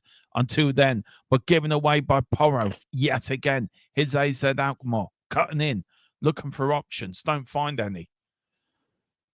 Goes back. AZ are not out of this, by the way, yet, Kev, to be fair. No, they're not. Do you know what I just realized we're missing, Dermo? It's a goal time that we can play whenever there's a goal. I will work something out. The summer is when we do. There's Madison giving away a free kick. Look, 10 minutes go for half time. Look, I do you know what? It's not been a bad performance by Tottenham, to be fair. I think it's been a good performance, actually. But we don't play the same half twice. Is your worry if they do equalise, or we only go in 1-0 up? There's always that pressure that they could nick one at the end. So here's the thing. As it stands right now, the conversation that's going to be had in the dressing room at halftime is completely different to then if you didn't score. The danger for me now is if they get their noses back ahead, you saw how hard you had to work to get that equalising goal. So ideally, you want the next goal and then not do anything Solanke's down, silly. by the way. I just noticed that. Yeah. Let's see what happened here. Oh, he got a boot in the face. Accidentally. Yeah, you look at it. He gets a boot in the face here. Look. Oh, kind of a scorpion kick, and it kind of bent into him. Yeah. Oh, that looked nasty. You know, if you're expecting Kev to start singing Robbie Williams, "Let Me Entertain You," you are sadly mistaken. He will be banging out his greatest hit, "Me and My Cauliflower," as his new single. Yes. Me and My Monkey. I love that song, "Me and My Monkey," actually by Robbie Williams, by the way. But it's Sonny running as quickly. Look at Sonny. Look at Sonny. Look at Sonny. I tell you what, though, they have the defensive structure down pat. Yeah. Here's Bergville. Bergville sweet. Oh, unlucky. That was bending and bending and bending and just bending over the bar. If that was in Ireland GAA, that would have been a great point for County Tottenham as they look to beat County Cork in the GAA. Look at that, would have been a good point as well, by the way. Good point for County Tottenham in the GAA. Interestingly, Manchester United have established a bit of dominance in Old Trafford as well, and a second player for Sociedad has gone into the book now, and it's corner for United. Oh, what's the referee doing? He's stopping the game here. Some He's holding AZ his face, is he? head. Will this go to VAR? Meanwhile, when the style does stop to play, Bruno's about to send in a corner for Manchester United. The box is loaded. Ooh. Ooh. Oh! Oh, head butted. Porro head butted the head clash rally. So they're what's happened up at Old Trafford? Sorry. There was a first-time volley from Dorgu that just snuck over the crossbar. It was a beautiful ball from Bruno, who found the open player at the edge of the area. But unfortunately, it was never coming down quick enough to threaten the goalkeeper. Yeah. Just a bit of a delay here. There is a Ghana player down with a head injury. There's trainers on. Porro is fine, by the way. He's up walking around. He's talking to Papa Sarr. There's Odegaard, the goal scorer. That's his first goal in 3 matches in Europe. That was his first ever Tottenham goal as well. But they're looking at the goal here. Do you want to go talk it through here? Talk us through, Kev, the goal, because it really was a comedy of errors from AZ, wasn't it? Yeah. AZ had, I'd say he had about 3 or 4 seconds to get that ball clear before Sonny put the pressure on him. And at that first touch, actually, I think was the crucial one, where he didn't kind of move it around quick enough. Son was able to get in between him and the clearance, and you have to give credit to the running there of who was it that came in to collect the ball from Sonny? I couldn't make that out. It was Sonny to Solanke to Odegaard. Yeah, you have to give credit to Solanke. He was switched on, and it was a good, well-worked team goal because they saw that Sonny had AZ's defender in trouble. Yeah, here is Tottenham now. It looks like the midfield 3, right? It looks like the midfield 3 between Sarr, Bergville, and Madison is working, doesn't it? It seems to be a very good midfield 3, actually. Look, you and me have been very sort of tactically having a go at Andrew's tactics. That's in the last 2 games we've done together, Kev. Man City, the AZ game, and the game at the weekend. We've been very critical of Ange's tactics. His tactics has been spot on tonight. You can't complain about them, can you? But here's AZ now. Always he brought down Gnosis referee. He's got his tactics spot on tonight, hasn't he? Yeah. Well, I am going to say the way he set his style out today has worked well, but you have to. Oh no! That was playing with fire there from Tottenham. They got lucky there. Yeah, Dermo, I that's think. the problem. Yeah. That's the problem. We've got to look out for that. You cannot switch off. You cannot switch off. You cannot give them another goal. But just to finish the point on Ange, I think when you look at the way AZ deployed, it would be very hard not to get your tactics right because they are basically giving the ball to their opposition. Yeah. Free kick.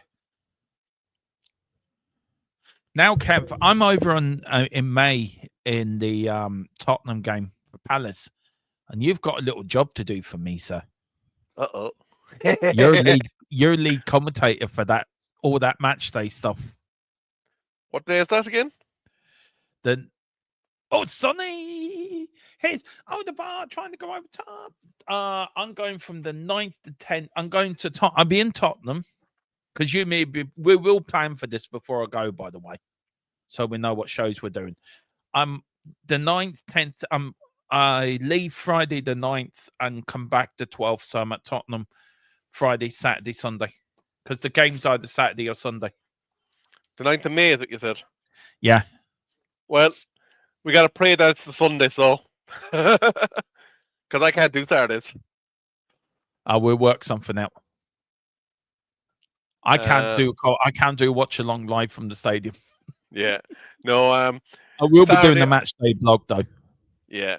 Saturdays, unfortunately, are days that I'm previously engaged. Yes, we all know you are engaged. To the former Miss Ireland. Yeah, can I have her salary? Yeah. Big up to GJ. He says, "Come on, you Spurs." That's it, exactly. Come on, you Spurs. Here is AZ. AZ now looking. Do you know what? AZ for me haven't looked. They're still playing that defensive sort of block, aren't they? I think, they seem like a team that might be quite happy to try and stink it out to penalties. Yeah, it does look. It's down to us to break them down, isn't it? Yeah. Well, I suppose the only good news for you is the Germans won't be that defensive. No. Well, we are going to be playing Frank. Oh, here's Troy Parrott. He shoots. Oh, it wasn't Troy Parrott. It was the number 28. It was Brewmeister.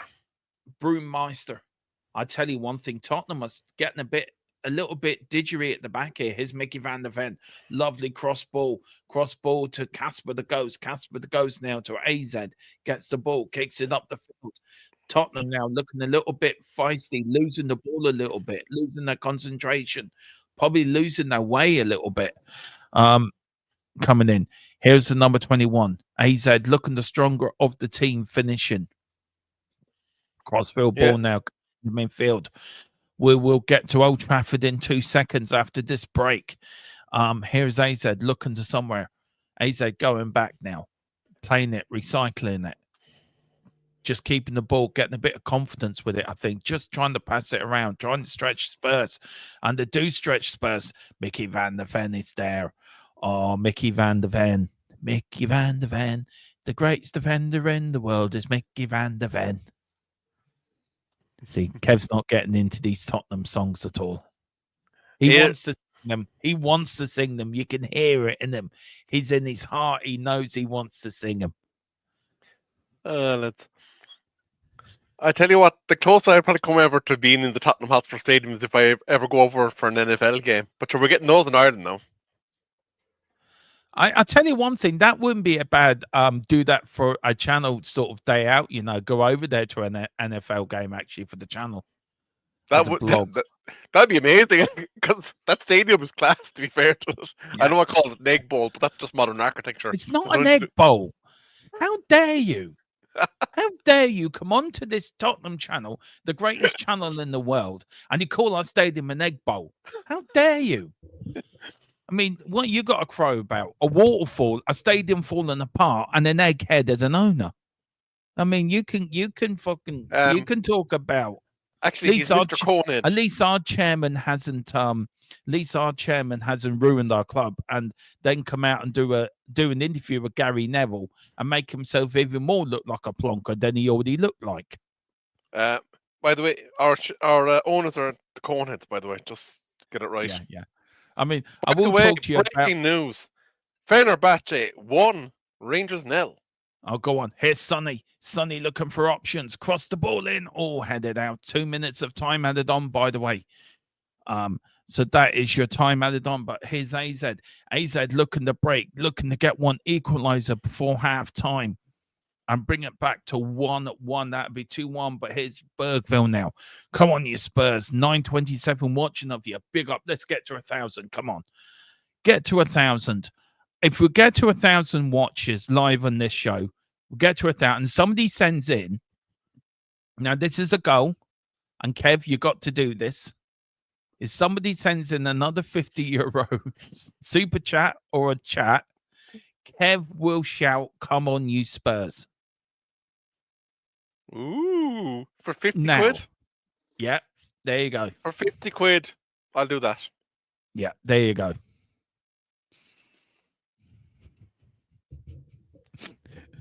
Are we? I don't think they want to hear me say it. They'll probably pay 50 quid for me not to say it. Or if somebody sends in gifts memberships, so gift memberships, anything up to a value of 50 quid, that 50 quid will go to a good cause. Let's put it that way. Yeah, but it will. Kev will say, "Come on, you Spurs." So there you go. Hang on. Is there any nice charities for around that have Patrick's Day kind of links? I wonder. Probably a GAA one. But the GA would be 1 for me, 1 for them, 10 for me, 1 for them. It's a corner of the Spurs. Last chance before the half, I'd imagine, Dermo. Yeah, I say so. It's been a good half for Tottenham, actually. We've played really well. We've come out with a fight and a determination. And there's a question I've got in my head I'm going to ask you at halftime, and I think it's very relevant to the manager. It will come out. Good cross in. Oh, headed out. Here's James Madison going to have a crack. He is, you know.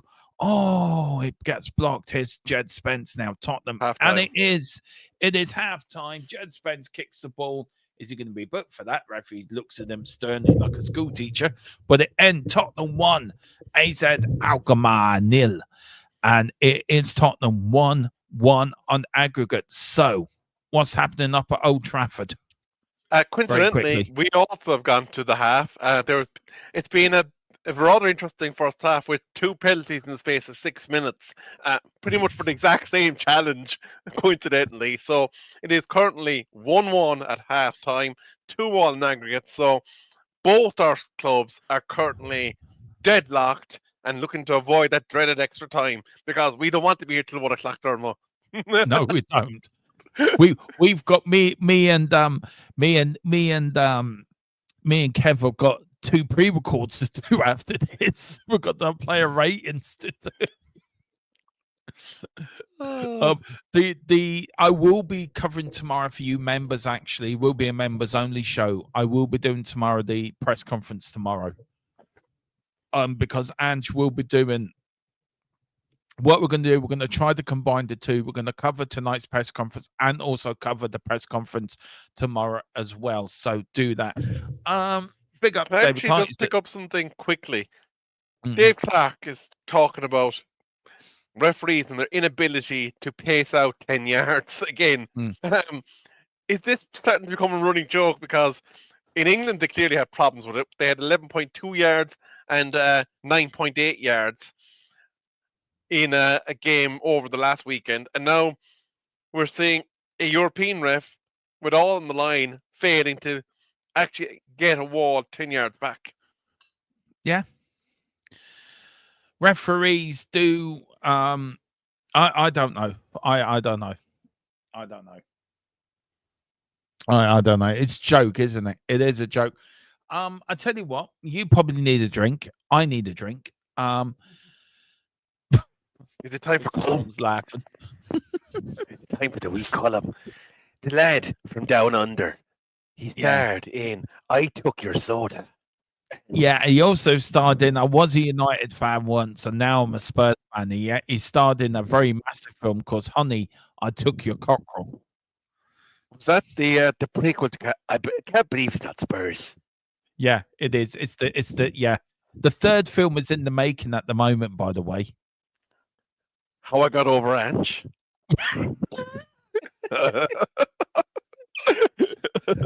or 50 ways to lose your lover. 50 But, ways to lose your Ange. Here, sit back, pull up the popcorn, and get ready for 50 Shades of Cullen. Let me talk to you. A little reference there. But I'm going to stop messing about. I'm going to talk to you about private internet access, the best VPN in the land. Now, when you're online, you may not realize, but all of your data is there for the taking by anybody. With a VPN such as private internet access, your data is safe and secure, streamlined, and nobody else can get hold of it. That's why I use one anyway. VPN's very easy to use. Private internet access, all you got to do is log on your phone, select where you want to be. So I want to be in America, and I click go, and there we are. You can also link up your devices to it from your phone if that is easier for you. It's available on a lot of platforms as well. As you can see, and you can use it for a very, very big range of things. So that's even better as well. You can use it, like I said, on all your devices, smartphone, tablets, gaming consoles, and stick it on your modem. And it's unlimited devices. One equals all. It's available all across the world, and it works perfectly. What they do is they mask your IP address, so pesky 3 o'clock kickoffs aren't an issue anymore, and they're independently audited, so there's no logs, 30 million customers, and 4.5-star Trustpilot rated excellent review. Private internet access. Get yours now. And can I say it is well? Why is the timer going on? Second half hasn't started yet. I don't think you stopped it, Dormo. I did actually. Oh, let's. There you go. It is worth it. It is €45 plus VAT. I got it there the other week, and it was €51, including the thing. It's the best thing I've bought. I went on to Netflix. I got American Netflix. There's so much more on American Netflix than there is on UK Netflix. May I also say I am just watching Drive to Survive, and it's absolutely epic at the moment. I have to say, very good. But it is the best VPN around. Have you got it, Colum? You will get it, though. I know you are. Where's Colum? I don't see no Colum here. I did say you. Yeah. Here, but you know, I was using Peckham Springs VPN before it, and you know, I found that it had a dose of the trotters. And since I moved to Colum's 50 Shades of VPN, I have to say it is far superior. It's great value, you know, and as you said, the access to those American streaming services. Also, never ever have a 3 p.m. blackout again. And I'll tell you one thing: you look at NordVPN, you look at all the other VPNs. They just private internet access knocks it out the park. They are the best. They're secure. They're safe. So anyone tells you go to NordVPN, don't. Just don't. Just hit the description below. Hit private internet access. That is your way to go. First half. What have you thought? I think a very good first half. We've got a few things. We've got a few here. Let's go through these comments first. We have got David Clark. If Porro gives that ball away once more, I'm going to scream. We've got DJ 50 Shades of Ange. 50 Shandy or Shady of Ange. I think the Shades are waiting outside for Ange if he loses. Yeah. The one thing that's pissing me, and I did pick this up, Wayne, and I'm glad you won it, but it does pick me up. The one thing that's pissing me off about the first half is we keep playing the ball down the left. Why bother having Oba on the pitch? That is a very good point. That's the second question I'm gonna get to Kev. And then this one here, but with 2 guns but no smoking barrels, we have nobody at the club who can cross the sodden ball. The times when the ball can be put in early, but our players delay it or cross, give a shot. Let's start with David Clark once first. Does he have a point?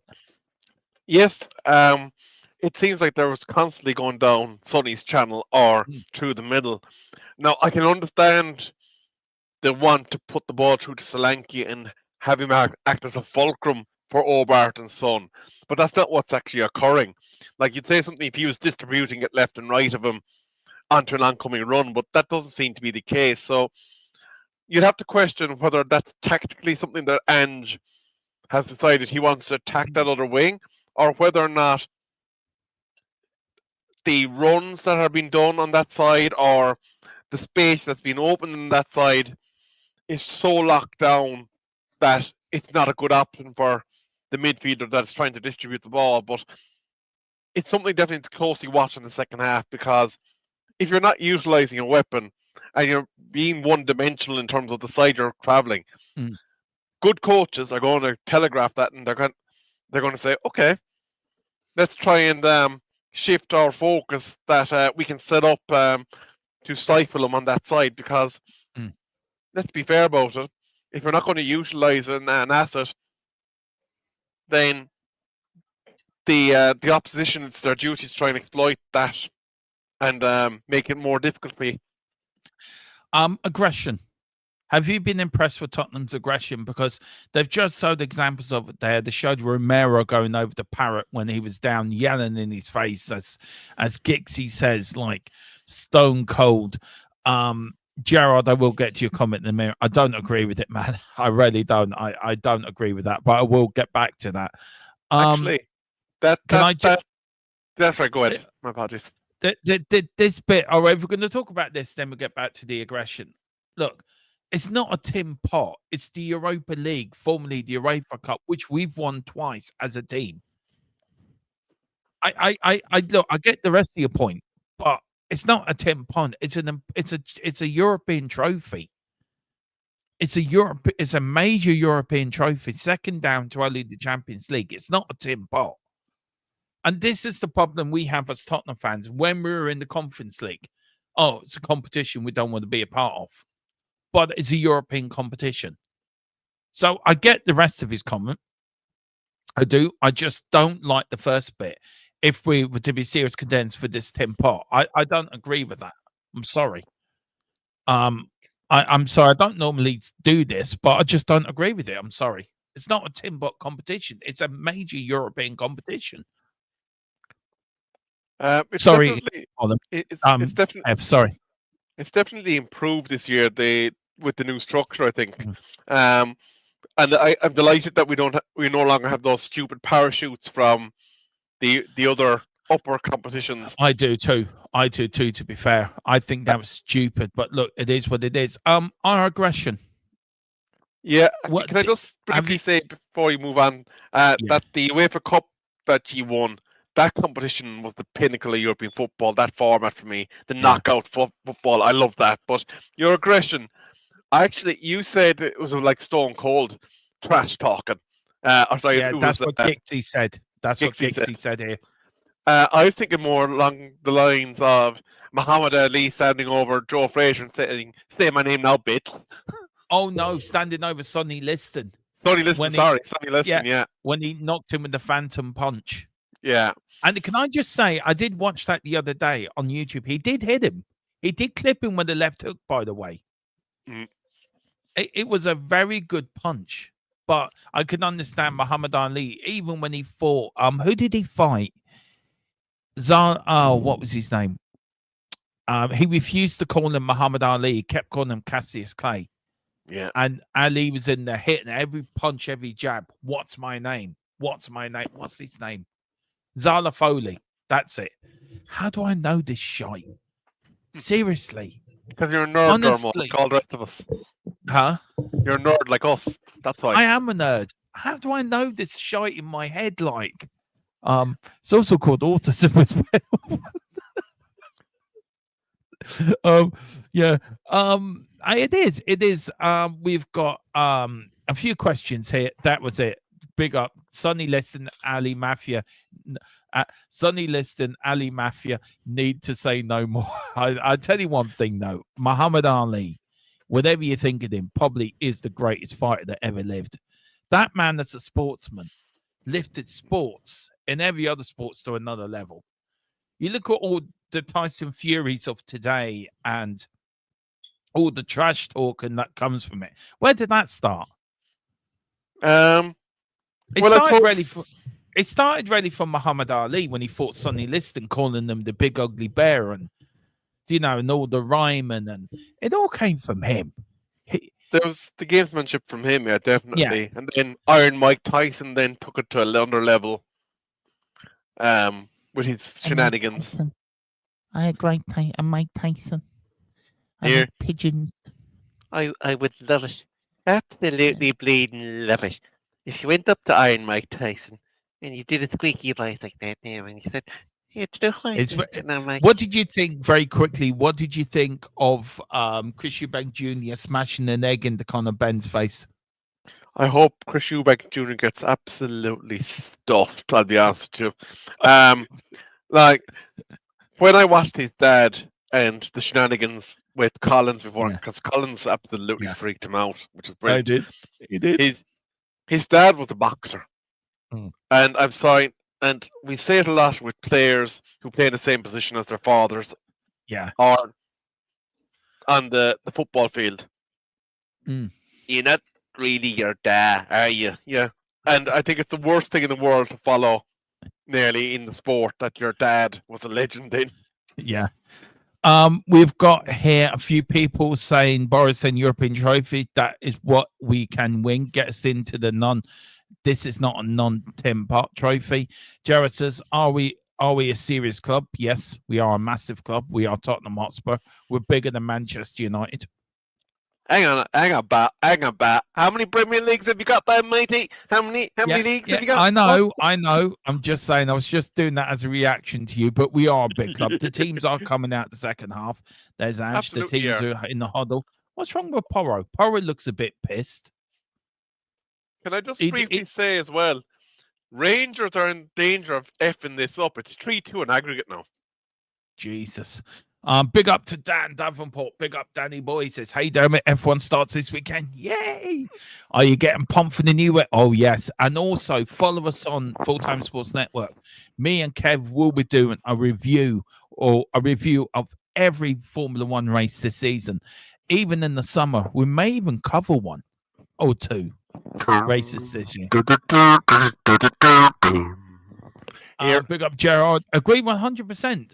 Let me get this started for the clock. Moment. I need to head to the bathroom, so I'm just going to go on then. myself off. And we're off and underway here in the second half.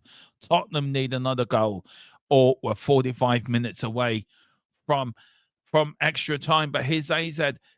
Tottenham looking a bit dopey, looking a bit sleepy. They are looking a bit sleepy. Oh, they get it away. Mickey van der Ven. Tottenham not looking the best. Still in the changing room, it looks like. Tottenham really are all over the place. We are all over the place. Here's Troy Parrott now. Troy Parrott. AZ, is it a free kick? No, says the referee. He never touched him. He fell over, says the number 6. And it's a free kick to Tottenham Hotspur. Big up. Agree 100% by Dermo. This is not the tournament we won in the 80s. I wouldn't insult the former players who won the UEFA Cup. I still think it's the same competition, to be fair. Ron Taylor, I think we need at least 2 more goals to make the... Yeah, I agree with you, Ron. Big up to Ron. Big up Ron Boy as well. Big up Davey. Ali wasn't the greatest fighter. He lost 5 fights. There are heavyweights in early era that had to fight a bigger rank. Yeah, I would agree with you. Probably you're looking at Jack Johnson. You're probably looking at George Tooney. You're probably going back to Jack Dempsey, I suppose, as well. Rocky Marciano, who went undefeated as a 49 out of 49, never lost a fight.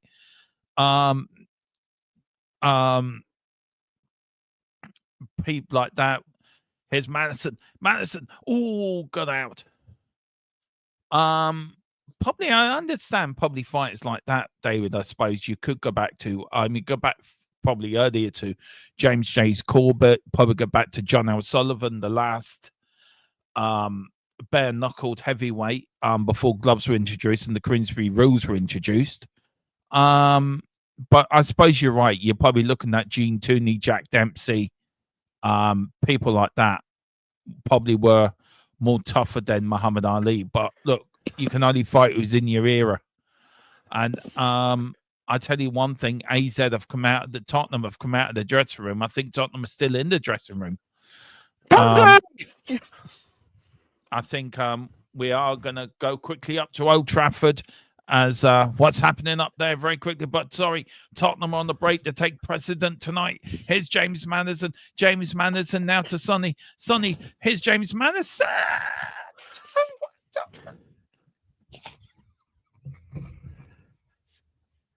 Hang on. We're safe. We're going into the quarterfinals of the Europa League. Tottenham 2, AZ 0. In you, that's in you. Eat that up now. Go home back to Holland. Have a joint. Sit back and do yourself for justice because Tottenham are going through into the quarterfinals. No extra time. No penalties. The darts man's just hit the bullseye. Come on. Just to reiterate, this channel does not encourage the use of any products of illicit substances and distance itself from that remark as made by the aforementioned host of this channel, and he will be fined the tune of £20 for his faux pas. Right, do you want to talk through the goal? I haven't even seen it. I'm still watching this penalty drama at Old Trafford.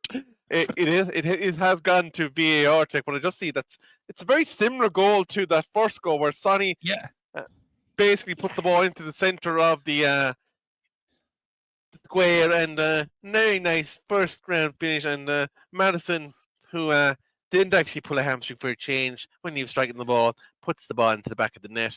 But at Old Trafford, I actually honestly believe that this shouldn't be given. It looks like the defender held his ground, and unfortunately, the momentum of the run of the onrushing Manchester United player. Sorry. Big up to the play pouch. Big up to Tequila. It says, win this for me, you damn fools. Big up Tequila. Hope you're doing all right. It penalty stands. It's a bit harsh. Even as a United fan, I can say it's a bit harsh. So Bruno has the ball again. It's transfer for his head. Oof. Ooh. Big up to Peter and big up Dermo. Everyone in the chat. Let's see how this pans out. I say Butterbean could have given Ali a run for his money. Yeah, Boris, come on. Butterbean, yeah. Butterbean was a monster on his day, to be fair to him. Yeah, right. Bruno standing over the ball. I was one of two chief foreman electrics working on the new Silverstone pit lane control under the centre and the gaffer at the Formula One Super. Wow. Are you ahead? We're ahead. Good chip English football is chugging on as it stands. Here is Bergville. Bergville now to Sonny. Can Spurs go 3-0 up? Go on, Sonny. You know you are, you dumbass. I think PayPal, thank God. Well, that's great. 2-0 on the night. Let's get some more goals. Coys, big up Peter M. I'm already worrying about Frankfurt in the quarterfinals. No problem. We're going to beat Frankfurt. There's no problem. Big up Dermo. Big up Tequila. The toughest gamer in the West is our Tequila. He is. He does great stuff over there. Please get over. Please hit the like on the play pouch. Absolutely great stuff, Tequila. You're doing really well. He's playing XCOM at the moment, isn't he? Yeah, he is. He's doing a fantastic job, actually. And he hosted a couple of himself, Dan. He's done a really good job hosting it. So big up. Big up to you, Tequila. Hope you're doing well. Big up, Tequila in Georgia. Yeah, absolutely. Cheers, Boris, mate. Very grateful. More goals, please, Spurs. Exactly. And you've kept the faith. You've kept my faith in Spurs. Oh, thank you, Peter. Very kind of you to say, actually. Not just me, but thank you. I'll take that. Thank you so much. That's very kind of you. Here's Sonny. Here's Sonny. Sonny. Oh, Sonny, what were you doing, you dumbass? Just crossed the ball.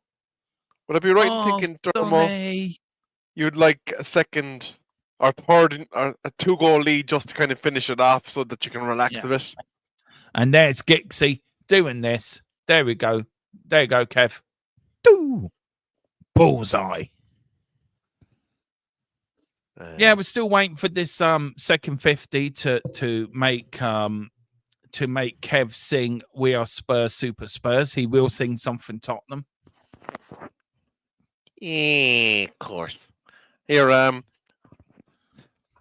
hope we're not like the Bucks waiting outside the school for that 50 quid because we could be there for a while. Well, look, I'm just glad we don't have to go through extra time. It's just been good. Here's Jedi Spence. Again. We've played really well. We've really come out fine. Look, a question I want to ask you, right? And United are 3-2-1 in aggregate, and shaking his head. Look, if we win this, does this save Ange? Well, I don't think, like as I said to you at the top of the show, I don't believe that winning the whole thing is going to save his job. I think, regardless, especially if there is a complete takeover. Solanke, sorry, Kev. Solanke going through. Solanke, can you get third? Oh, it's gone out for a corner. Oh, come on, Tottenham. Come on. Come on. Come on. Let's get 3. Come on. What are you doing now? You're going to get it's copyrighted. You can't get copyrighted for food. You can. Food's name, you can get copyrighted. You're promoting food. I'm hungry. And that's what... no, that's good, Sam. I haven't had my dinner yet. I'm waiting to the end of the game to have my dinner. I'm having what am I having? Meatball bake for dinner. Oh, I don't know. You can't get the staff these days. Anyway, I'll tell you one thing we have done, Kev. We've gone over the 1,000 mark again. Yes. Oh, go on. Finish it. Damn it. Am I going to be happy? No, this was United game. Oh, that was nearly in by Papa Sarr. Here's Sonny. Sonny now. He's going to run into the area. Sonny. Porro crosses in. Another throw into Tottenham. Come on. DJ Samuel laughing. He's falling around on the floor. The missus looking at him. What's wrong with you, DJ? He keeps pointing at the screen laughing. Peter says, I've had fried cod plates for dinner before the match. See, Peter's one of these men, right, that has a proper pre-match dinner. And he is. Peter's on top of the Mount Rushmore of Tottenham fans. Him and Mr. Brady are there. I would love to have had my dinner beforehand, but I finished work about half an hour before kickoff. Now, we do have final score. When this match finishes, I will change it because I wasn't sure when to put final score on, to be fair, because I thought of extra time and penalties. So I will be changing score. So final score will be coming on. What we'll do is very quickly, instead of doing a pre-record, we are going to do the play ratings. We're in within that final score, if that's all right with you, Kev. That sounds good to me, Dermo. But let's not put the kibosh on the kitty just yet. Are we winning this? We're winning this. I'm a firm believer that you can put the kibosh on something if you. I firmly believe it's going to be a Man United Tottenham League Europa League final. Oh, I'd love that. I'd love that. The banter. Yeah, that would be somewhat. That was some watch-along to do. I tell you what, though, you'd have to make it a bit of a family show. Cullum, you, me, Tequila, if he's available. Have a proper chinwag. Yeah. Oh, here's Para. Free kick, referee. Thank you, referee. I love you. You're a lovely referee. Peter's now having a beer. Big up, Peter. What beer you're having, Peter? Let me know. What beer are you having? I do have something cold in my fridge for later on, but I can't drink it on stream.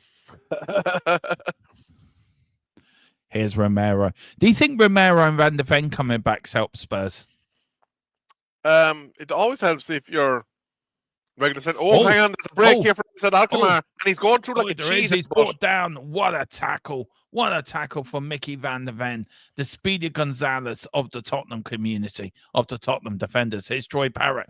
Troy Parrott now. Oh, good corner as well for Bergville. Bergville doing this. Really pumped. Big up, Bergville. This time of night, a light ale he's having, Peter is. This time of night. Big up, Peter. Nothing wrong with a light ale. Light ale's quite nice, actually. That was Mickey that did it, wasn't it? Not Bergville. No, it was Bergville. He got the second one in.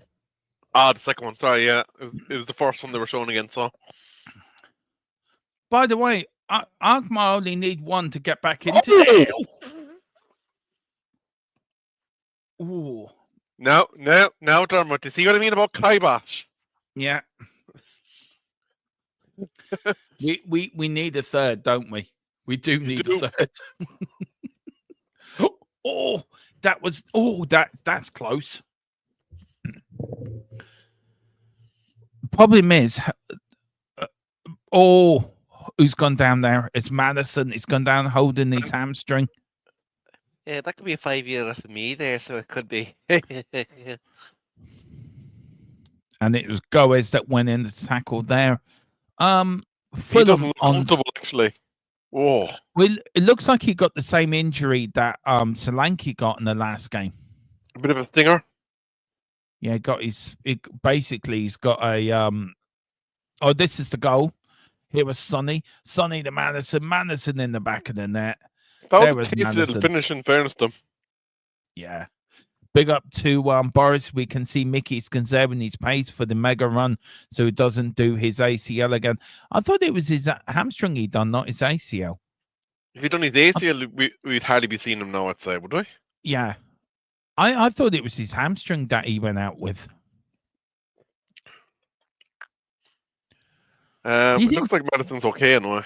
Yeah. How are you impressed with United tonight? Just very quickly up at Old Trafford. Anything from Glasgow? Our Rangers really fucking this up. Let's have a wee look-see here. Please make them. Please say they are. Please say they are. What is going on here? From a Celtic point of view, I will find that really funny. Just a quick score update. It's now Leon 3, FCSB 0, so we don't need to look at that game anymore. That is over. Ooh. Leon are as good as 3. That's a nasty tackle. And Sonny's gone down clutching. He's in a lot of pain in his knee. The AZ Alkmarr's gone down as well, clutching his knee. Both players ended up in the heap. Let's have a look. Ooh. Coming together, nothing in this. Oh, that's nasty.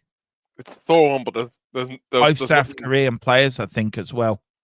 Now, Archie Gray's coming on. Who's he coming on for? Please make it a midfielder. Please make it a midfielder. Please make it a midfielder. Dermot, please make it a midfielder. Please, briefly. Please. Yeah. Rangers are filthy tonight. They have 5 yellow cards in the first half. Jeez. Ange looks absolutely fuming about the substitution not being made.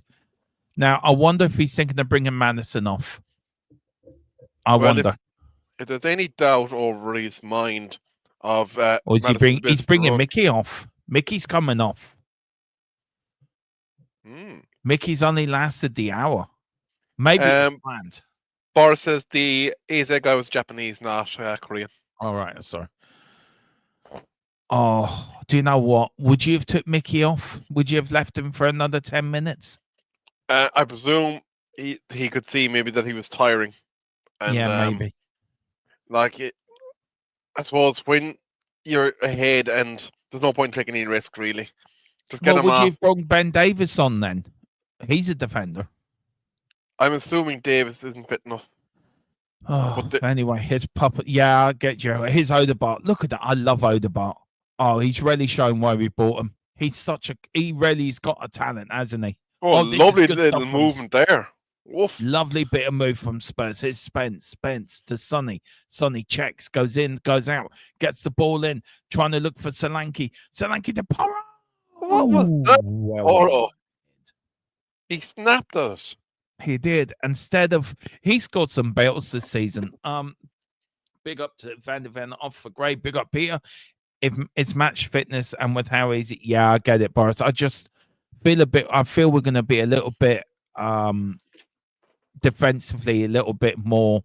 We need the third, but I just feel Mickey gave us that bit of cover. Peter, I think it's good to conserve VDV. He is needed for the rest of the season, not just TA. I think you're right. I get it, guys, but I just feel with his pace back there, it covered us, didn't it? It did cover us. Big up to 1,103 of you watching the mighty Dermatron and the Man United sidekick in Kev. If we were Batman and Robin, I would be Batman, Kev would be Robin, and Colin would be the Joker. I think Colin's more of a Riddler type, isn't he? Well, Giggsy's put unbelievable, so he must have seen something. He must have seen something. I don't know what he's put unbelievable, so hopefully this isn't... Oh boy. I think you've seen something as well. I'm Peter just is watching dead. the break here from AZ. I Oh, no, know. Oh, for fuck's sake. Oh, Jesus Christ. Seriously. Seriously. Fucking hell. You take Mickey van der Ven off, and what happens? They fucking score. Jesus Christ. That's all you want now. Fucking bunch of fucking dickheads. Seriously. Romero, hands on hips. Oh dear, wasn't my fault. Fucking hell. Talk us through this, Kev, because I'm too angry to talk through it. Long ball from AZ into their forward line. It looked like there was 1, 2, 3, 4, 5 Spurs players back. They'd intercepted the ball, but what were they doing? I need to see this properly. It looks like Odegaard went to pass it to Bergville. Bergville passed it back and then passed it straight to the... Look, here we go. Here's Bergville. Bergville. Then it hits Odegaard. He tried... Like, I don't know what Bergville was thinking, though. He was trying to pass it back to Vicario. It's a big mistake from Spurs, and extra time is back on the cards. I don't think it's extra time. I think they could go on and win this. Meanwhile, at Old Trafford, there has been a red card for Real Sociedad, and then because of remonstrating with the ref, they've also got a yellow card on top of it. So things going well for United, but Spurs need to find yet another goal.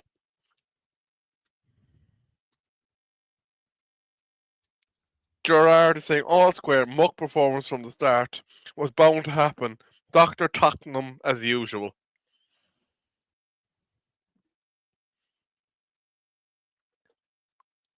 That was their first attempt on target, Dermot, as well.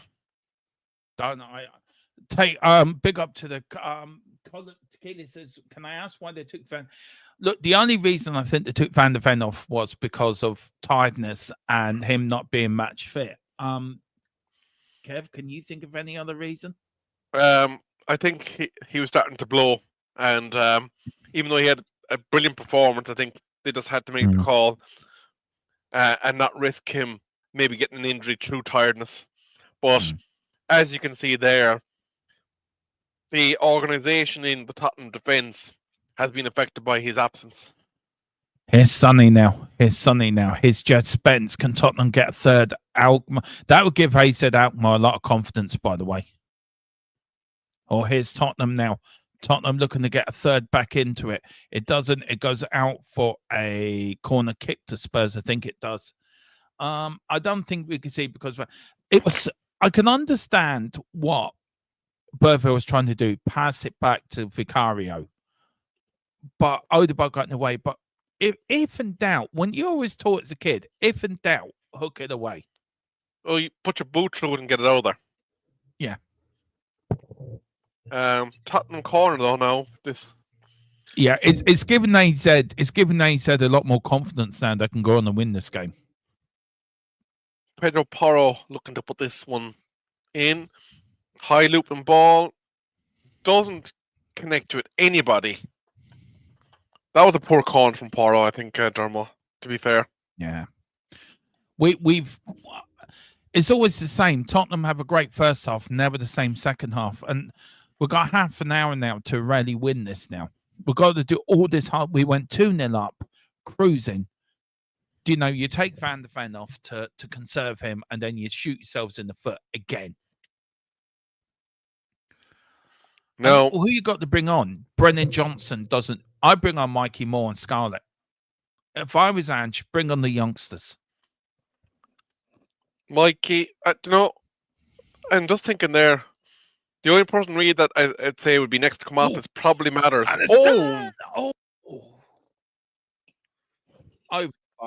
Over the bar.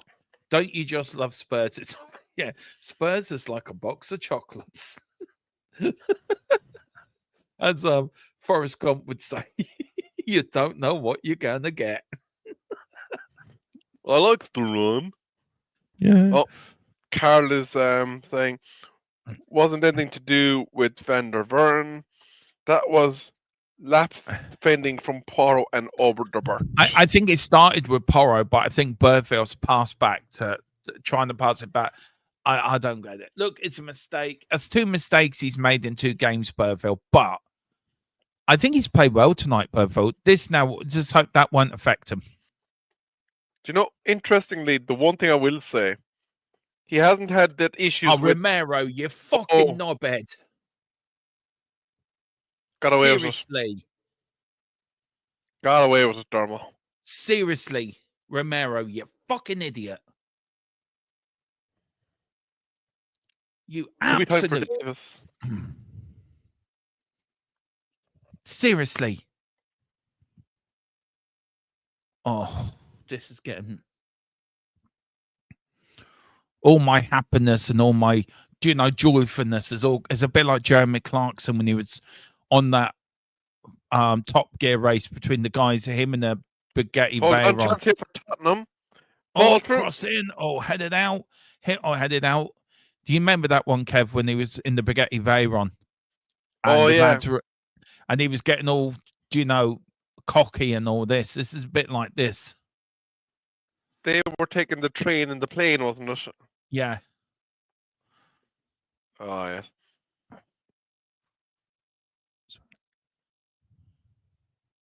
I said it once already on the channel, and I say it again. I thought watching United was stressful until I watched Spurs. There's Jez Spence sitting on the floor. Let's see what happens here. He was wrapped. That's a foul. He was. I don't know. Seriously. So extra time if it does happen. Big up Carl says Spurs. Don't worry, Dermo. I have faith. Spurs get your head down, lads, and go again. Spurs have been doing it all season, getting too cocky and then screwing it up. Exactly. Why is Romero playing in front instead of Gray? When he doesn't want that? Do you know what? Absolutely, Romero for me. I don't know. I'm international break. And again, now look, you're Ange Postecoglou. He looks fuming, doesn't he? He does. Like he still has 20 minutes to get it back. His nose back ahead. There's still time, but you're back to where you started this game, chasing a low block. Yeah, looking for that one chance. Gerard's asking what price for Romero to get sent off. Well, when we lost against when we drew 0-0 with AC Milan, he got sent off in that match, by the way. Well, but can I just say, Kev, this is AZ Alkmaar. Let's put this into perspective. United are playing a decent Spanish side. Yeah. Right? We're playing a side that are 6th in the Dutch league. We should be beating this team hands down. You look at them. You look at the AZ players. They're running, they're chasing, they're hurrying, they're fighting. What are we doing? When we're not fighting for it. You're struggling. Is what is the answer, Dermo? You're struggling. But here's a chance for Tottenham. Sonny. Oh, good. See, they're putting blocks in. They're bodies on the line. 21, by the way, is damn quick. By the way, they're putting their bodies on the line. Yeah. Actually, is there anybody from this team that you're saying to yourself, I wouldn't mind if they signed for Spurs next season? Yeah. Peter puts a good point in. He says, considering we've lost the Palace and Ipswich and Leicester this season, losing to AZ isn't that odd. No, it's not actually compared we've lost to them lot. When you're putting it that way. But you know, though, playing the dross in inverted commas in your own league is very different to playing. Like, the so-called worst teams in the Premier League are still probably up there with the top end of Dutch football. Oh, what's Archie Gray doing? Oh, he's AZ now. Oh, don't tell me, please. Oh, here's Archie Gray, and it's gone out for a goal kick. Why did he say? I'm telling one thing. I would have took Romero off instead of Van der Ven. You know. I think you probably need to take him off now. I'll be honest with you.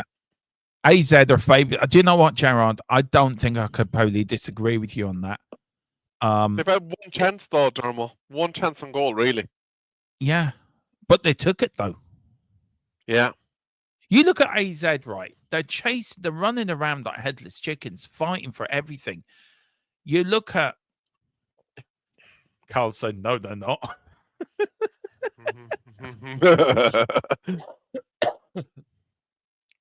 There's Ange. I bet put my hands in my... Oh shit! I might be getting sacked in the morning if we don't win this. Come on, lads, win. Peter says, "Don't worry, I'm a minute ahead of you. God love you." Saves me the minute of pain. Here and here's me, the impartial observer. Hello, we've got to get in. We've got to get in. Oh, I think I like. It's now 3-all. I think I like what I'm seeing. I got to, now that that comment makes more sense. We've got to, don't worry, we've got to get in. Does this mean Spurs have scored? Do you mean Tottenham have gone 3-1 up? So Spurs now are in the break here now. Here's Madison. Madison now. Madison running forward. Madison now to Jedi Spence. Jedi Spence now to Sonny. Sonny cuts left, cuts right, cuts left. Does the overlap. Jedi Spence. It's that same goal again. It's the same goal again. It's the same sort of goal again, Dermo. A little ball. Oh, there is a God. There is a God. Yes. Thank you. Where I get everything. Come on. Come on. Let's be having you. Let's be having you. And get him over. Let's be having you. Finding my inner what's her name from Norwich? Who said that? What was her name? Delia, and get me in. Let's be having you. Come on, let's be having you. But tell me this, Dermot. Do you reckon Ange has been working on having players rushing into the box? Because that's 3 goals you've scored where... Oh, is he offside? Is he offside? I think we'd have had a reaction in the chat if he was. I don't know. Is he offside?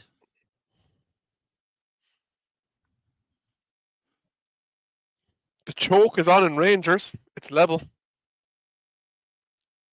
That kid's like me. Just on. Just on.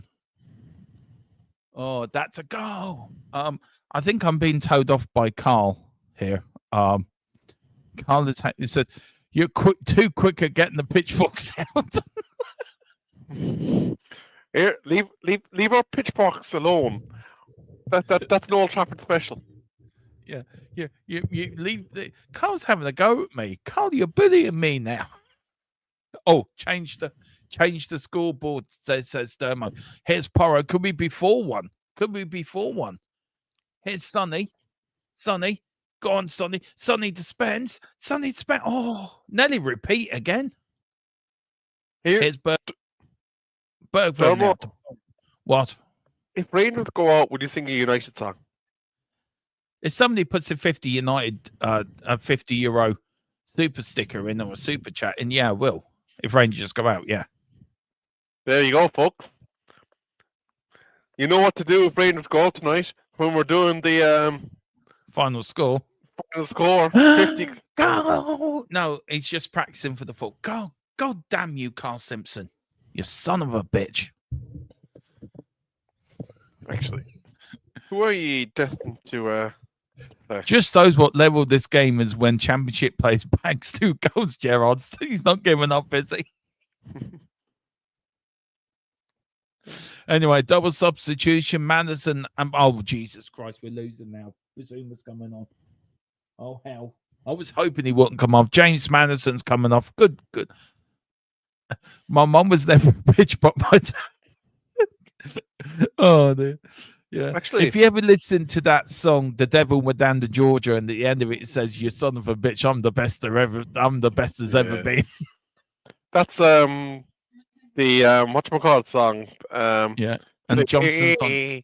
Play play the best song in the world.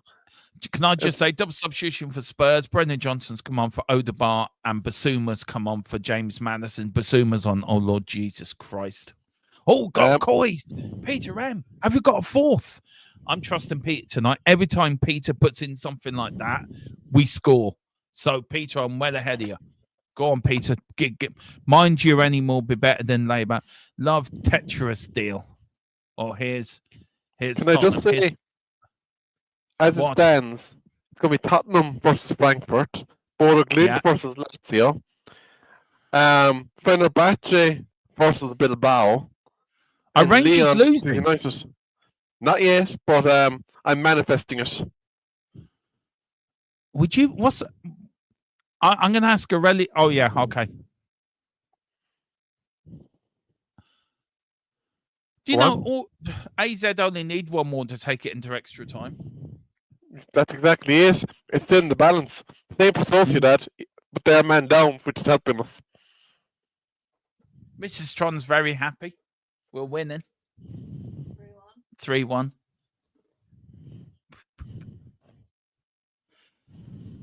We are Tottenham. We are Tottenham. Super Tottenham from the lane. We are Tottenham. Super Tottenham. We are Tottenham from the lane.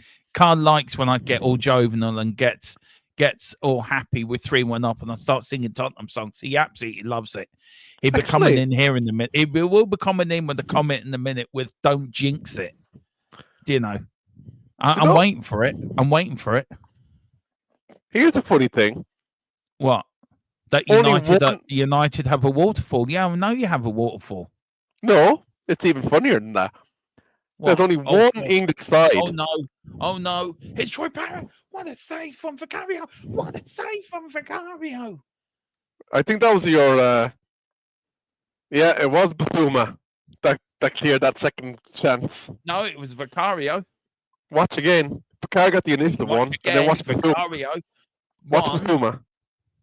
It was Vicario too. I'm sorry. You refuse to give him any credit, don't you? Who, Basuma? Yeah. Yeah, I do refuse to give because he's Basuma. I'm sorry. Idiot. It was Basuma. Even Boris agrees with me. I will get the Carl's comment in a minute. It is funny. But the funny thing I was going to say is only Liverpool from the English teams are gone out of Europe this week. Yeah. Just say. Here we go. Oh, good save. He's big. He's Italian. His name is Big Vic. Finish it. Finish it. Finish it. Vicario. Vicario. Vicario is the best keeper in the land. United wish they had him. Yes, we do. Yes, we bloody do. I'll trade you a nana for him. Say that again. I'll trade you a nana. There, we'll get rid of him now for a while. That's what I think about you and your fucking no. You can keep that. Oh, here's Tottenham. Tottenham now. Here's Papa Sarr. Archie Gray to Jedi Spence. Jedi Spence now to that player. To Porro. That player. Jesus Christ, Thermo. It's Porro. Porro now to Brennan Johnson. Brennan Johnson loses it. That useless article is running around the pitch wearing the number 8. Who is he? He's that player. Carl's, can I just say, Carl's put in 2 cracking comments. He's put one in said they have blocked the waterfall up with some gorilla tape. And they wouldn't spend the money on gorilla tape. It'd be the. And also, he says, I'd rather have the Milky Way instead of Onana. Oh, dude. It is nice. Both teams are going through in Europe, actually, and we've got another. It's funny, isn't it? This is to save our seasons, and we're both dependent on keep going through in Europe. Oh, here you go. Oh, AZ should have scored there, to be fair. That was a bit of breaking news for you. Graham Roberts and Paul Miller have agreed terms for Spurs and will sign on Friday on a 3-year deal. Yeah. At least Tottenham look after their older players. I'm sorry. I look very quickly. I watched that interview weird. And I was speaking to Colin about it, and Colin's very much on the verge of legal stuff. Yeah, he was a bit of an idiot. But Berg was down injured. Yeah, he's got cramp. To stop paying the older players of the 70s and the 80s, 60s, 70s, 80s. And Gary Neville, well, you could have had a whip round or a raffle. Well, nobody come to me with that. I mean, I saw that. I would love. We always thought Daniel Levy was a bit of an idiot when it came to talking shite. I mean, I think your man's took it to a whole new level. Close enough, yeah. I think he underestimated what he was walking into, and we're seeing the full elements of it now. Are you breathing okay there, Dermo? We are Tottenham. We are Tottenham. We're the best team we've ever been. United are shite. Tottenham are better. We're going to win the Europa League. Yeah, United won a trophy last year. Yeah, you bought it. Oh, Lord Jesus. Anyway, Ben Davies is coming penalty. On. Pardon? It's a penalty to United. This one's over. No, look, I told you. Since I start singing, look, Carl comes in with it. I told you. Here, I wholeheartedly support Carl in his methodology there, because I do not believe in the early jinx. There you go. There's one for you in the hat. You missed it. Which? You missed it. You see, you're not keeping an eye on the Tottenham fans, are you?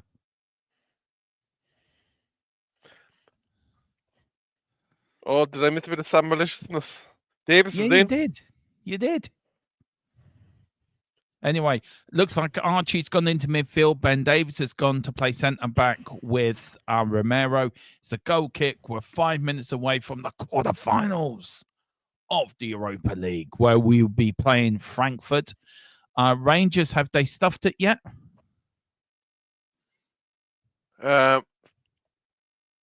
No penalty. Okay, fair enough. You do realise if they said score here, it goes into extra time still. Yes, I do. And if Sociedad score, it goes into extra time too. Blow the bloody whistle now, ref. We won't tell anyone. No, we won't. You're right, Carl. We'll be very good. Even my co-host is now 2 down the Huns. I know. I don't like Rangers. As a Celtic fan, we're finding this hilariously funny. Here. But you know, though. Do you know what, to me? Ask a very quick question, Kev. Who's your player of the match? For Tottenham? Yeah. Well, there's a few considerations. Van der Ven was excellent up until the point he went off. But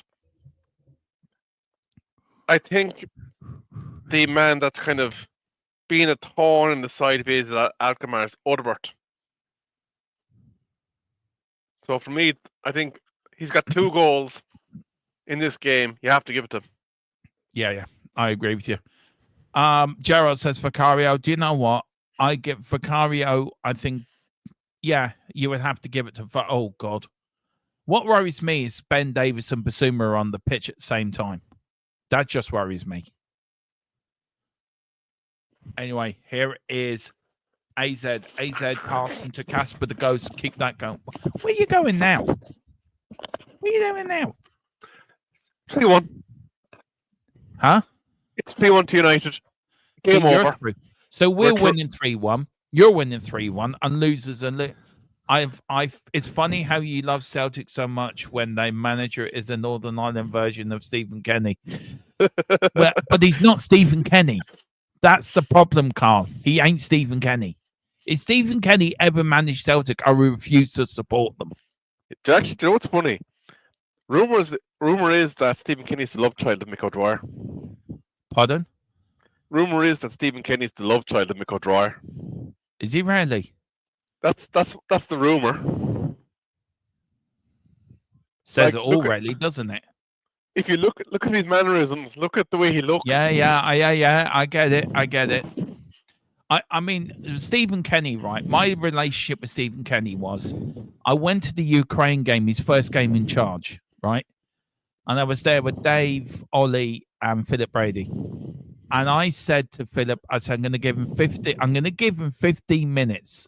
I gave him 10 minutes and I said I was Kenny out. And I was. And Carl would tell you, all the time he was in charge, I didn't want him in there at all. He was brutal. He was just boring. Cut across, there's an attack going on from AZ Alkmarr. Yeah, well, don't worry. They're not going to score. They're not going to score. We'll won this. We can start thinking of Frankfurt now. Thinking of Germany. Look at that. We've got a keeper. Look at that. Onana can only dream of doing what Vicario's just done. Coming out there. Look at him. My boy, he says. Darrell O'Shea would be proud of that fielding. Pardon? Darrell O'Shea would have been proud of that fielding. I would, yeah. Like, he came through bodies, went up there, pulled it down, and said, thank you very much, that's my football.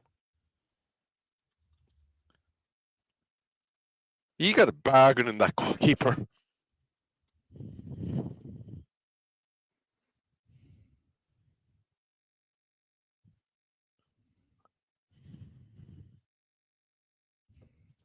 Here is AZ now. Looking for options, going back. We're coming into the last few minutes of the game. Honestly, Vic has become a lot more... Yeah, he has. Here's AZ now. Going to get a cross in. AZ are not going to score because we're not going to let them. We're going to have a white wall. Only Donald Trump can only dream of building the wall. He tried to build one for Mexico and they didn't when it fell down. They used the wrong cement. By the way, you're giving Carl a heart attack. Why? Because you keep putting the game out of the reach of AZ. We're not gonna AZ are gonna. If they said score, right, I'll just stay here and say nothing for the whole of extra time.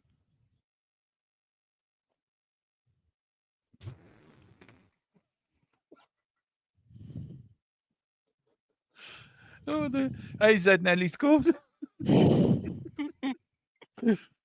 I agree. I agree with Connor. We're holding. He said, Dermot, Spurs are holding their powder as it's bigger fish to fry. Exactly. Who are an AZ? AZ are no one.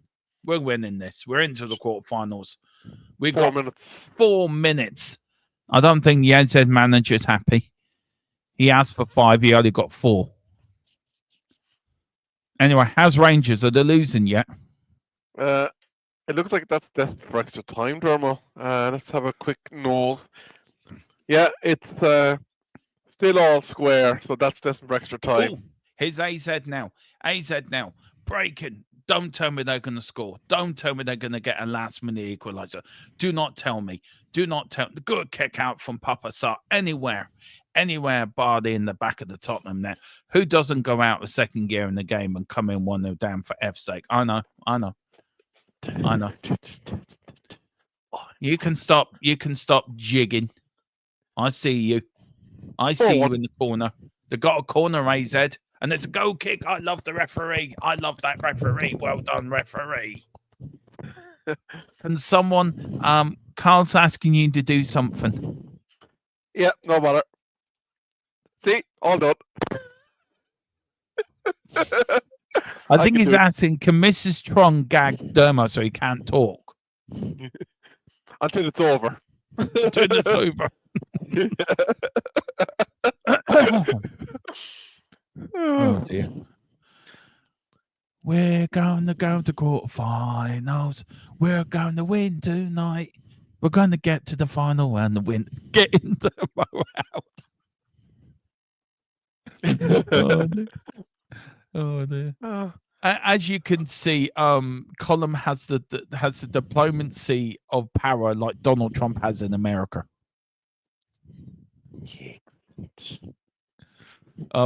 So he can talk until the end of the Europa League. No, that ain't gonna happen. That ain't gonna happen, Carl. You know that. There's more hell will freeze over before I shut up. I mean, there's more chance of that happening than I don't know. Elvis coming back out and said he's been alive for 48 years. Ooh.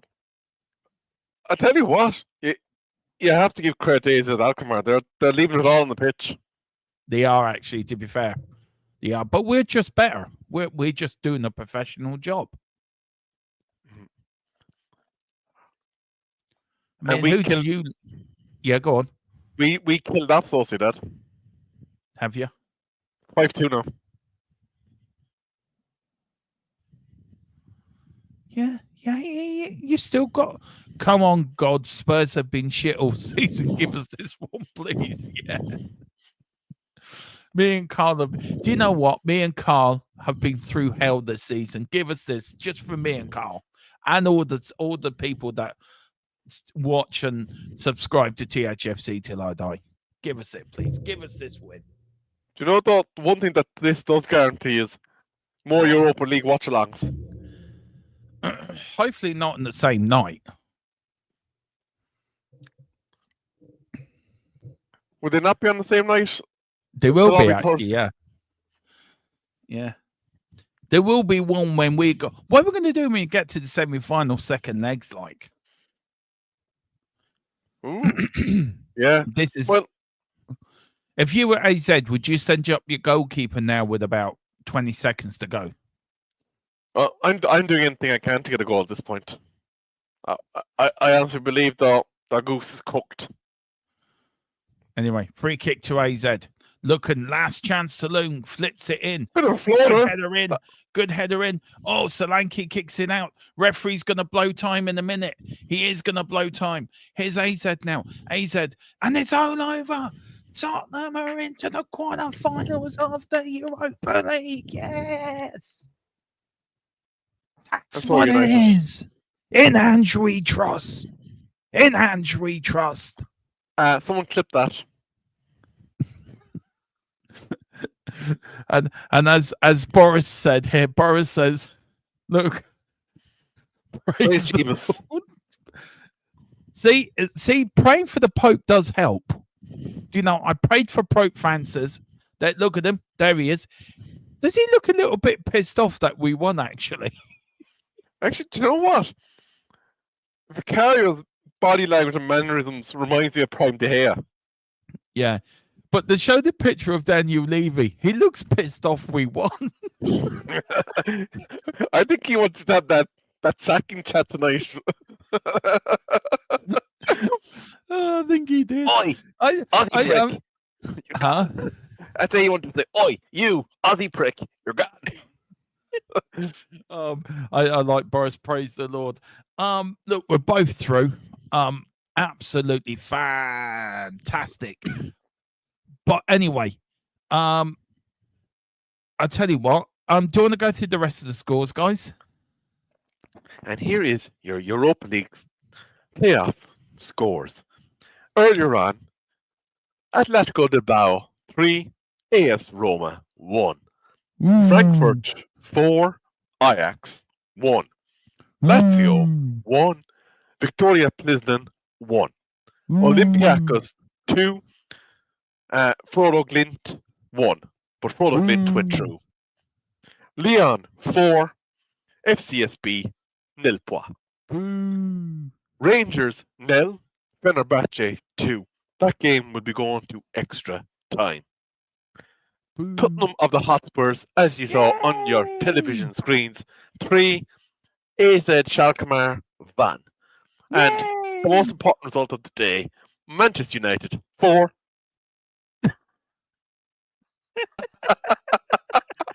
You're power hungry, Dermo. You're power hungry.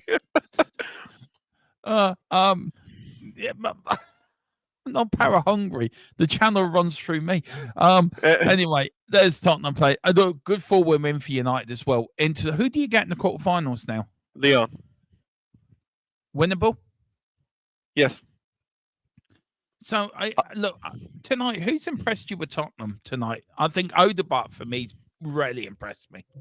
Odegaard, Van der Ven, obviously Vicario. Vicario. Your midfield, Vicario. you miss Bentancur. I believe. Yeah. I firmly believe you miss Bentancur. I don't think we did.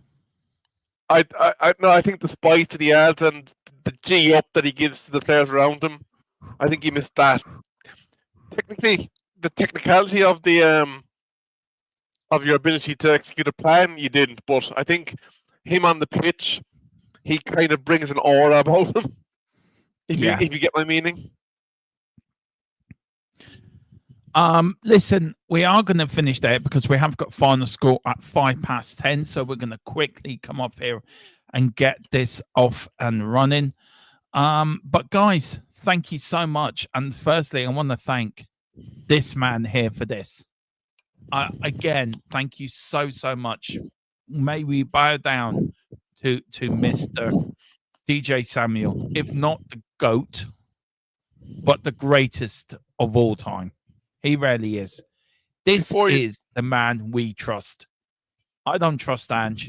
DJ Samuel in DJ Samuel we trust. Big up 50 big uns. We've got Peter. Right, guys, I'm off for the rest of the Rangers game. All the best, everyone in. We'll be covering that game in final score. ELP game or the cup game. Neil Shafton. Bentancur was missed. No one slowed. Do you know? We will talk about that in the. Do you think the players are showing Ange loyalty? I think they're showing the badge loyalty. I'm not sure if they did it for Ange. But you can see what it meant to the fans, and I say that from watching the reaction in the stands when the camera cut to both Old Trafford and the Tottenham Stadium. I think they're playing for the fan base. They're playing for the senior heads that may be on their last chance to win a trophy with Tottenham. Speaking specifically of Son, because there is a lot of rumours involving Harry Kane and Son and potential swaps and Son moving on at the end of the season. And I'd imagine Tottenham Hotspur, Europa League final, last Tottenham game, if he is leaving, would be quite the send-off that they'd want to give him. Yeah, that's true. Anyway, listen, guys, we are going to leave it there because we do have final score coming up in the 5 minutes. Extra time going in at Ibrox. We will keep you abreast of that as well. But, guys, do join us for final score. Me and Kev will be talking over the game. We will be doing also the play ratings as well within this. And then anything for Ange that comes out, we will let you know. But, guys, thank you so much. I'm going to take we're going to take the scoreboard off there now because I don't need that. So Spurs v Frankfurt, Lazio versus Bodo Glimt. We've got Atletico Club waiting for the Rangers or Fenerbahce game. And then we've got Lyon versus Manchester United. So I'm looking for a Man United Fenerbahce semi-final. And we're looking for a Spurs Lazio semi-final. My view. I reckon it'll probably be possibly United. I think Bilbao, actually, I think we could end up going back to more Spanish opposition. And I think you call the Spurs side of it pretty head on. Where can people find you, Kev? Well, you'd find me here on this Tottenham THFC till I die. I did catch myself this time. You'd catch me on this match day magic thing. I did have a bit of a mare with it the last day, but I will figure it out. Don't you worry. We all did, I think. Kelly_Rebel on the Twitter machine. And look, ladies and gentlemen, put on the kettle. Make a quick little brew with your favourite tea bag, Barry's. It has to be Barry's. Anything else, and you're just a wrong'un. And then come back with us, and we'll dissect and divulge all our thoughts on the goings-on of today's foosball games. Guys, thanks for watching, and big up to 1,266 of you joining us tonight. Mad numbers again. Thank you, DJ Samuel, for the €50 super sticker. Honest to God, I can't believe that. Thank you so much, man. We're back in a few minutes for final score, only on for about 10-15 minutes. But Tottenham Hotspur are through to the quarterfinals of the Europa League. Come on, you Spurs. In the big cockerel, we trust. Eyes on the rise.